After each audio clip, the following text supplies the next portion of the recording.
ကောက်ရိုးမိဖြစ်လို့ရတဲ့အခြေအနေဖြစ်နေလို့ပါတခါလေအချို့အရာတွေကကိုဇက်တိုက်လုပ်ကိုလုံးမရမယ်ဒီဟာကို result တစ်ခုပေါ်လာအောင်လုပ်ကိုလုံးမရမယ်ဆိုတဲ့အခြေအနေမျိုးဆိုရင်ကျွန်တော်တို့လက်လျှော့သွားတော့မှာမဟုတ်အဲ့တော့ဒီအခြေအနေကကိုတကယ်မလိုချင်သေးလို့ကိုတကယ်မဖြစ်ချင်သေးလို့အခုနောက်ပိုင်းမှာဘာမှမလုပ်ချင်တဲ့ productive ဖြစ်တဲ့နေ့ပြီးရောကိုအနေနဲ့ရှိဘူးလားဗျာတဲ့အကယ်ရှိဘူးတာလို့ရှိရင်ဘယ်လိုမျိုးကြော်ဖြတ်လဲကြာဆိုတော့မေးထားပါတယ်ခင်ဗျကိုလည်းအများကြီးကြုံမှုပါတယ်အဲ့လိုမျိုးကိုယ်တိုင်လည်းဖြစ်ကိုပါတယ်ဒါပေမဲ့အဲ့လိုကြုံလာတိုင်းမှာမိဘတစ်ခုပဲမိတယ်ငါဘာကြောင့်ရှင်တန်နေတာလဲငါဘာကြောင့်ဒီလုပ်နေတာလဲငါဘာကြောင့်ဆက်လုပ်ရမှာလဲပေါ့လေအဲ့လိုမျိုးလေးမိခွန်းလေးမိတယ်အဲ့ကြရင်သူ့ဟာသူ automatically အဆင်ပြေသွားပါလိမ့်မယ် productive ဖြစ်နေတဲ့ professional ရောကိုယ့်ရဲ့ business ကိုဘယ်လိုမျိုး maintenance လုပ်လဲဆိုတော့ကိုကျွန်တော်နည်းနည်းစိတ်ဝင်စားလို့ပါကို manage လုပ်ဖို့ကြတော့ခက်ခဲလားဆိုတော့မခက်ခဲပါဘူးပေါ့လေအဓိကကိုလုပ်ချင်တဲ့အချိန်တိုင်းဘယ်အချိန်မှာဘာလုပ်မယ်ဘယ်အချိန်မှာဘာလုပ်မယ်ဆိုတာခွဲထားလိုက်တဲ့အခါကျရင်အဆင်ပြေပါတယ် Can I get book recommendation for time and energy management please ဆိုပြီးမိထားပါတယ်ကို energy drain ဖြစ်လာကိုတခါတလေသွားချင်တယ်လို့အချိန်တွေရှိပေမဲ့မရောက်တော့တဲ့အခါမှာကိုပြန်ပြီး analyze လုပ်နေဒီ energy management ရဲ့အရေးကြီးတာကိုပြန်တွေ့တယ်ပြန်တွေ့ရင်လည်းမှအရေးကြီးတဲ့အရာတစ်ခုဖြစ်တတ်မှတ်ခဲ့တာပေါ့အဲ့လိုနဲ့အခု energy management ကိုလုပ်ဖြစ်တာပေါ့စောက်တွေပါတွေကတော့အခု energy management နဲ့ပတ်သက်ပြီးတော့မဖတ်တာဘူး time management နဲ့ပတ်သက်ပြီးတော့စောက်ညွှန်းပေးပါဆိုရင်တအုပ်ပဲညွှန်းပေးခြင်းနဲ့ make time ဆိုတဲ့အော်လေးရှိပါတယ်အဲ့မှာပြောထားတဲ့အရာလေးဆိုလည်းအရန်ကောင်းတယ်ကိုဆိုလည်း template တွေကို business တစ်ခုအနေနဲ့လုပ်နေရဆိုတော့အဲ့လိုမျိုးအဆင့်ထိရောက်လာကိုဘယ်လို set study လုပ်ခဲ့လဲအကောင်းဆုံးစနစ်အကြတော့ Notion website ကနေလေ့လာတာအကောင်းဆုံးပါ Thomas Frank ကိုဘာလို့သူတို့ဆိုလဲဒီ Notion နဲ့ပတ်သက်ပြီးပြောတာတွေအရင်ကောင်းပါတယ်အကွာအဲ့လိုမျိုးပေါ့လေဒီ resource မျိုးစုံကနေကိုလေ့လာခဲ့တယ်အဲ့တော့ပထမအဆုံးပြောချင်တာကတော့ကျွန်တော်တို့ဒီနေ့ပြောမဲ့ title လေးပေါ့လေ Own Your Future Own Your Time Own Your Future ပေါ့ပြောတဲ့အတိုင်းပဲကျွန်တော်တို့ဒီအချိန်နဲ့အနာဂတ်ဆိုတာဆက်ဆက်မှုရှိတယ်ပေါ့ပြောရမယ်ဆိုရင်ကျွန်တော်တို့အခုနေ့စဉ်ဘဝအခုလက်ရှိရောက်နေတဲ့အခြေအနေတွေဆိုတာကျွန်တော်တို့လွန်ခဲ့တဲ့2နှစ်3နှစ်ကာလလောက်က maybe 9နှစ်လည်းဖြစ်နိုင်တယ်ပေါ့လေအဲ့လိုအခြေအနေကာလလောက်ကကျွန်တော်တို့လုပ်ခဲ့တဲ့ဒီအထူးသဖြင့်တော့ဒီအချိန်တွေကိုအသုံးချခဲ့တဲ့ပုံစံပေါ်မူတည်ပြီးတော့ကျွန်တော်တို့လက်ရှိရောက်နေတဲ့ဘဝတွေလက်ရှိခံစားနေရတဲ့အခြေအနေတွေကခံစားရတာဖြစ်ပါတယ်အဲ့လိုပဲကျွန်တော်တို့ရဲ့အနာဂတ်ဆိုတဲ့အရာကလည်းကျွန်တော်တို့အခုလက်ရှိနေ့စဉ်ဘဝ present moment ပြစ္ဆုတ်ပံကာလမှာအချိန်ကိုကျွန်တော်တို့ဘယ်လိုအသုံးချမလဲဘယ်လိုမျိုးစနစ်တကျအသုံးချမလဲဆိုတဲ့ပုံမှာမူတည်ပြီးတော့ပြောင်းလဲသွားနိုင်တာဖြစ်တဲ့အတွက်ကြောင့်ကျွန်တော်တို့အနာဂတ်ဆိုတဲ့အရာတွေပို့ပြီးတော့ကျွန်တော်တို့လိုချင်တဲ့ goals တွေရဖို့ကိုသွားချင်တဲ့နေရာတွေရောက်ဖို့ဆိုရင်ကျွန်တော်တို့အခုလက်ရှိပြစ္ဆုတ်ပံမှာအချိန်တွေကိုစနစ်တကျအသုံးချတတ်ဖို့လိုပါတယ်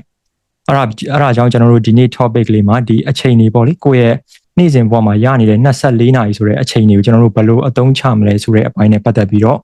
့ပြောပြပေးတော့မှာဖြစ်ပါတယ်ဒါအပြင်ထပ်ပြီးတော့ပြောပြခြင်းတဲ့အကြောင်းအရာကဒီ time ဆိုတဲ့အရာထက်အရေးကြီးတဲ့အရာကျွန်တော်တို့ဘဝမှာရှိနေပါသေးတယ်ဒါကလူတွေအကုန်လုံးတတိထားမိခြင်းမှာထားမိပါလိမ့်မယ်အဲ့ဒါနဲ့ပတ်သက်ပြီးတော့လည်းပြောပြပေးသွားမယ်ဒါအပြင်ကျွန်တော်ရဲ့ဒီ professional အပိုင်းဖြစ်တဲ့ဒီ productivity ပေါ့လူတွေရဲ့နေ့စဉ်ဘဝမှာ productivity ဆိုတာတိတ်ကိုအရေးကြီးတဲ့အခန်းကဏ္ဍအနေပါဝင်တယ်လူတစ်ယောက်တိုးတက်ဖို့စီးပွားရေးလုပ်ငန်းတစ်ခုအောင်မြင်ဖို့ဆိုတာလည်းဒီ productivity ရဲ့အခန်းကဏ္ဍအများကြီးပါဝင်တာဖြစ်တဲ့အတွက်ကြောင့်ဒီ productivity တိုးတက်အောင်ကျွန်တော်တို့ဘယ်လိုလှုပ်ဆောင်ကြမလဲဘာတွေလုပ်ရမလဲဘာတွေသိထားရမလဲဆိုတာကကျွန်တော် step by step ပြောပြပေးသွားမှာဖြစ်ပါတယ်Okay အဲ့တော့ခုနလည်းမိတ်ဆက်ပေးခဲ့ပြီးပေါ့လေကျွန်တော်ကိုအဲ့တော့ထပ်ပြီးပြောမယ်ဆိုရင်ကျွန်တော်ကတော့ဖုန်းညံဆိုပါလူတော်တော်များများကျွန်တော်ကို Notion ပိုင်ဘုံဆိုပြီးသိကြတယ် Notion ပိုင်ဘုံကနေကျွန်တော်ကဒီ Notion နဲ့ပတ်သက်တဲ့ service တွေ consultation တွေ training တွေဒါအပြင်ကျွန်တော်တို့ productivity နဲ့ပတ်သက်တဲ့ techniques တွေဒီ lifestyle နဲ့ပတ်သက်တဲ့အကြောင်းအရာတွေကိုကျွန်တော် sharing လုပ်ပေးနေပါတယ်ပြီးကျင်တယ်ဆိုရင် Facebook နဲ့ဒီ YouTube channel တွေမှာလည်းသွားရှာကြည့်လို့ရပါတယ်ဒါအပြင်ကျွန်တော်ကဒီ digital entrepreneur နဲ့ Notion consultant တယောက်လည်းဖြစ်ပါတယ် digital entrepreneur လို့ဆိုတဲ့အတိုင်းပဲလူတွေရဲ့ lifestyle ကိုအထောက်ပံ့ဖြစ်စေမဲ့ digital tools တွေကိုထုတ်လုပ်ပြီးတော့ business လုပ်နေတဲ့ entrepreneurs တယောက်ဖြစ်ပါတယ် Notion consultant ဆိုတဲ့အတိုင်းပဲကျွန်တော်ကတော့ဒီ Notion နဲ့ပတ်သက်တဲ့ consultation တွေကိုကျွန်တော်တို့ဒီ local က business တွေ individuals တွေအတွက် service ပေးတယ်ပြီးတော့ဒီ training တွေလည်းကျွန်တော်လုပ်ပေးနေပါတယ်ပြီးတော့နောက်ဆုံးပြောချင်တာတော့ကျွန်တော်က Super Life ရဲ့ founder နဲ့ CEO တယောက်လည်းဖြစ်ပါတယ် Super Life ဆိုတာတော့ကျွန်တော်တို့လူသားတွေအကုန်လုံးရဲ့နေ့စဉ်ဘဝမှာ organize ဖြစ်စေဖို့ပို့ပြီးတော့စနစ်ကျစေဖို့ပို့ပြီးတော့ productive ဖြစ်စေဖို့နဲ့ပို့ပြီးတော့ကျွန်တော်တို့ smart ကျစေဖို့တည်ဆောက်တဲ့အခါမှာအသုံးပြုရမယ်ကျွန်တော်တို့ digital tools တွေကို digital solution တခုအနေနဲ့ထုတ်လုပ်ပြီးတော့ service ပေးနေတဲ့ provide လုပ်ပေးနေတဲ့ business တခုလည်းဖြစ်ပါတယ်ဒါတော့ကျွန်တော်ရဲ့အကြောင်းမှာအဲ့ဒါဆိုရင်အခုဒီကျွန်တော်တို့ webinar ကိုတက်ရောက်လာတဲ့သူတွေအကုန်လုံးလည်းကျွန်တော်အကြောင်းကိုနားလည်သွားမယ်လို့ယုံကြည်ပါတယ်အဲ့တော့ဒီအကြောင်းအရာတခုကိုမပြောပြခင်မှာဒီကိုပြောပြမဲ့လူတစ်ယောက်ကဘယ်သူလဲဘယ်လိုလဲဆိုတာသိထားမှသာလျှင်ကျွန်တော်တို့ကပို့ပြီးတော့နားထောင်ရတဲ့အခါမှာနားထောင်ဖို့ပိုကောင်းမယ်နားထောင်ရတဲ့အခါမှာပို့ပြီးတော့ trust တခုရရှိမှာဖြစ်ပါတယ်အဲ့တော့အကုန်လုံးလည်းကျွန်တော်အကြောင်းကိုနားလည်သွားပြီသိသွားပြီဆိုတော့ကျွန်တော်တို့အဓိကပြောမဲ့အကြောင်းအရာလေးကိုစလိုက်အောင် Okay ပထမဦးဆုံးပြောချင်တဲ့အကြောင်းအရာတော့ကျွန်တော်တို့ productivity ပါ productivity ဆိုတဲ့အတိုင်းပဲကျွန်တော်တို့ရဲ့နေ့စဉ်ဘဝမှာအရေးကြီးတဲ့အခန်းကဏ္ဍပါဝင်လိမ့်မယ်အခုဒီကျွန်တော်တို့လာ join တဲ့သူတွေပေါ့လေအယောက်48ယောက်လောက်ရှိတယ်ဒီထဲမှာကျွန်တော်တို့ productivity ဆိုတာဘာလဲဆိုတာနဲ့ပတ်သက်ပြီးတော့သိတဲ့သူတွေရှိလား Okay အချို့လည်းမသိကောင်းမသိဖြစ်ကောင်းဖြစ်လိမ့်မယ်အဲ့တော့မသိသေးဘူးဆိုရင်ကျွန်တော်တို့ no လို့တစ်ချက်ဖြေပေးပါသိရဆိုရင် yes လို့တစ်ချက်ဒီထဲက chat ထဲမှာတစ်ချက်ဖြေပေးပါကျွန်တော်တစ်ချက်ကြည့်ချင်ပါတယ် Okay yes တွေလည်းရှိတယ် Okay no တွေလည်းရှိတယ် Okay အဲ့တော့ဒီ productivity ဆိုတာဘာလဲပေါ့ productivity ဆိုတဲ့ဒီ terms တစ်ခုကကျွန်တော်တို့လွန်ခဲ့တဲ့နှစ်200လောက်တည်းကပေါ်လာခဲ့တဲ့စလုံးလို့ပြောလို့ရတယ်ဒီလိုမျိုးကျွန်တော်တို့နေ့စဉ်ဘဝဒီ productivity ဆိုတဲ့နေရာမှာပေါ်လာတာမဟုတ်ဘူးဗျဘာမှပေါ်လာတဲ့စကားလုံးလဲဆိုတော့ကျွန်တော်တို့ဒီ industry ရပေါ့ဒီ industry ဆိုတဲ့ဒီစက်မှုလုပ်ငန်းတွေထုံးအစပြီးထုံးကားတဲ့အချိန်ကာလမှာပေါ်ပေါက်လာခဲ့တဲ့စကားလုံးတစ်ခုလို့ပြောလို့ရတယ်အဲ့တော့ productivity ကိုကျွန်တော်တို့အိုက်ခေတ်ကာလအနေထားနဲ့ဒီလိုမျိုးသူတို့ terms တစ်ခုအနေနဲ့ define လုပ်မယ်ဆိုဘယ်လိုလုပ်လို့ရလဲဆိုတော့ input ရှိတယ် input ဆိုတာကျွန်တော်တို့ maybe labor လည်းဖြစ်နိုင်တယ်ဒီလူတွေရဲ့လုံနိုင်တဲ့ swine in တစ်ခုလည်းဖြစ်နိုင်တယ်ပေါ့ input တစ်ခုရှိတယ်ပြီးရင်ကျွန်တော်တို့ကအချိန်တစ်ခုရှိမယ်ပြီးပြီဆိုရင်ကျွန်တော်တို့အချိန်တစ်ခုပေးလိုက်ပြီဆိုတာနဲ့ output တစ်ခုရလဒ်တစ်ခုထွက်လာမယ်အဲ့ခါမှာအဲ့ခါမှာကျွန်တော်တို့ရလဒ်တစ်ခုကပို့ပြီးတော့မြန်ဆန်တာလည်းဖြစ်နိုင်တယ်ပို့ပြီးတော့ quality ကောင်းတာလည်းဖြစ်နိုင်တယ်ပို့ပြီးတော့များတာလည်းဖြစ်နိုင်တယ်အဲ့လိုမျိုးအခြေအနေကိုကျွန်တော်တို့ productive ဖြစ်တဲ့ productivity ကောင်းတယ်လို့ဆိုလို့ရပါတယ်ပြောမယ်ဆိုတော့ကုန်ထုတ်လုပ်မှုပိုကောင်းတယ်လို့ကျွန်တော်တို့ပြောလို့ရတဲ့ terms တစ်ခုဖြစ်ပါတယ် productivity ဆိုတာဒီမှာကျွန်တော်ပြထားတဲ့ပုံစံလေးနဲ့ကြည့်လိုက်မယ်ဆိုရင်အားလုံးပဲမြင်သာမှာပါအဲ့တော့ဒီမှာဆိုကျွန်တော်တို့ input ဆိုတာတွေ့လိမ့်မယ် output ဆိုတာရှိတယ်ဒီ output ကကျွန်တော်တို့ပို့ပြီးတော့ကြီးတယ်ပို့ပြီးတော့များတယ်ပေးထားတဲ့အချိန်ကတော့တူတူပဲဒီမှာကျွန်တော်တို့ input ဒီလောက်ပေးပြီဆိုတာနဲ့ output ကပိုကောင်းတာရှိမယ်ပို့ပြီးတော့ quality ကောင်းတာရှိမယ်ပို့ပြီးတော့များတာရှိမယ်အဲ့လိုပုံစံမျိုးနဲ့ကျွန်တော်တို့ productivity ကိုစပြီးတော့ define လုပ်ခဲ့ကြပါတယ်ဒီလိုနဲ့ပဲကျွန်တော်တို့ kit တွေပြောင်းလာတဲ့အချိန်မှာကျွန်တော်တို့ productivity ကို define လုပ်တဲ့ပုံစံက level တစ်ခုစီနဲ့တစ်ခုစီကျွန်တော်တို့မတူကွဲပြားပဲနဲ့ကျွန်တော်တို့ define စပြီးတော့လုပ်လာကြတယ်အထူးသဖြင့်တော့ကျွန်တော်တို့ရဲ့ lifestyle ပေါ့လေတော်တော်များများအားလုံးသတိထားမိလိမ့်မယ်ကျွန်တော်ကတော့ဒီ productivity နဲ့ပတ်သက်တဲ့အပိုင်းကိုဒီ internet တွေမှာစပြီးတော့စာတွေဖတ်တဲ့ဒီ blog တွေဖတ်ရင်းနဲ့ productivity ဆိုတဲ့ terms ကိုရှာတွေ့ခဲ့ပါတယ်အဲ့မှာဆိုအခုဆိုကျွန်တော်တို့ဒီ YouTuber တွေဒီ influencers တွေလည်းတော်တော်များများ productivity ဆိုတဲ့စကားလုံးကိုနေ့စဉ်ဘဝမှာအသုံးပြုလာကြပါတယ်အဲ့တော့ productivity ဆိုတာကျွန်တော်တို့ရဲ့နေ့စဉ်ဘဝမှာဘယ်လောက်အလုပ်ဖြစ်လဲကျွန်တော်တို့ကတော့ဒီ swine in ဒီလောက်ပဲဒီအလုပ်လုပ်ဖို့သုံးလိုက်တယ်ဒီအချိန်လောက်ပဲသုံးလိုက်တယ်ဆိုပေမဲ့ကျွန်တော်တို့အလုပ်ဘယ်လောက်ပိုပြီးသွားလဲဘယ်လောက်ကောင်းကောင်းပြီးသွားလဲဆိုတာကိုသတ်မှတ်လို့ရတဲ့အရာတစ်ခုလို့လည်းပြောလို့ရပါတယ်ဒါကိုကျွန်တော်တို့ productivity လို့ခေါ်ပါတယ်အဲ့တော့ productivity နဲ့ပတ်သက်ပြီးတော့လွဲမှားနေတဲ့ myth ဆိုတဲ့အရာလေးပြောပြချင်ပါတယ် productivity myth ပေါ့ myth ဆိုတဲ့အရာကျွန်တော်တို့လူတွေမှန်တယ်လို့ထင်ပေမဲ့မှားနေတဲ့အရာတစ်ခုကိုပြောတာဖြစ်ပါတယ်အဲ့တော့ productivity ဆိုတာကကျွန်တော်တို့လူတော်တော်များများထင်ကြလိမ့်မယ်အလုပ်တွေအများကြီးတနေ့ busy ဖြစ်နေမှအလုပ်တွေအများကြီးလုပ်နိုင်မှဒါ productive ဖြစ်တယ်လို့လူတွေကထင်ကြလိမ့်မယ်အမှန်တကယ်တော့ကျွန်တော်တို့ productive ဖြစ်တယ်ဆိုတာအလုပ်များတာနဲ့လာမသက်ဆိုင်ပါဘူးပြောမယ်ဆိုရင်ကျွန်တော်တို့ productive ဖြစ်ဖို့ဆိုရင်ကျွန်တော်တို့ကအလုပ်များနေစရာမလိုဘူးပြောမယ်ဆိုရင်ကျွန်တော်တို့ဒီ productivity နဲ့ပတ်သက်ပြီး define လုပ်တာလူမျိုးစုံကျွန်တော်တို့ definition မျိုးစုံထွက်လာလိမ့်မယ်ဒါပေမဲ့ကျွန်တော် define လုပ်ချင်တာတခုရှိပါတယ်ဒါကဘာလဲဆိုတော့ productivity ဆိုတာကိုလုပ်ရမယ့်အလုပ်ကသူပြီးတဲ့အချိန်မှာ quality တခု result တခုရပြီးတော့ပြီးသွားတယ်ဆိုရင်ဒါကျွန်တော်တို့ productive ဖြစ်ပြီလို့ပြောလို့ရပါတယ်ဥပမာအဖြစ်နေ့စဉ်ဘဝမှာကျွန်တော်တို့လုပ်ရမယ့်အလုပ်တွေရှိတယ်ဒါပေမဲ့အဲ့အလုပ်တွေမပြီးဘဲနဲ့ကျွန်တော်တို့ကအလုပ်တွေသာများနေတယ်အခြားအလုပ်တွေရှောက်လုပ်နေတဲ့အခါမှာကျွန်တော်တို့နေ့တစ်နေ့ကုန်သွားတယ်ဒါပေမဲ့ကိုလိုချင်တဲ့ result တခုမရလာဘူးကိုပြီးချင်တဲ့အလုပ်တခုမပြီးလာဘူးဆိုရင်ဒီနေ့ကတကယ်ကောင်းတဲ့နေ့တခု productive ဖြစ်တဲ့နေ့တခုလို့ကျွန်တော်တို့ယူဆလို့မရအောင်အဲ့ဒါဖြစ်တဲ့အတွက်ကြောင့် productive ဖြစ်ဖို့ဆိုရင်ကျွန်တော်တို့မှန်ကန်တဲ့အလုပ်တွေကိုရွေးချယ်ပြီးတော့မှန်ကန်တဲ့အချိန်မှာစနစ်တကျပြီးမြောက်အောင်လုပ်တတ်ဖို့လိုအပ်တယ်ဒါက productivity ရဲ့ definition လို့ကျွန်တော်ပြောချင်ပါတယ်အဲ့တော့အခုကျွန်တော်တို့ webinar မှာလာပြီးတော့ join တဲ့သူတွေဒီနေ့အတွက်ပေါ့လေဒီနေ့ဆိုအခုဆိုညဘက်ဖြစ်သွားပြီမနက်ကလည်းကျွန်တော်တို့တနန်းနေတက်တဲ့သူတွေရှိမယ်အလုပ်တွေလုပ်တဲ့သူတွေရှိမယ်ဒီနေ့အတွက်ကို productive ဘယ်လောက်ဖြစ်လဲဆိုပြီးအမှတ်ပေးရမယ်ဆို1 to 10ဘယ်လောက်ပေးခြင်းလဲတစ်ချက်လောက်ချက်ထဲမှာရေးပေးပါ Okay အချို့ကလည်း1လောက်ပဲပေးတယ်အချို့ကလည်း7လောက်ထိပေးတယ်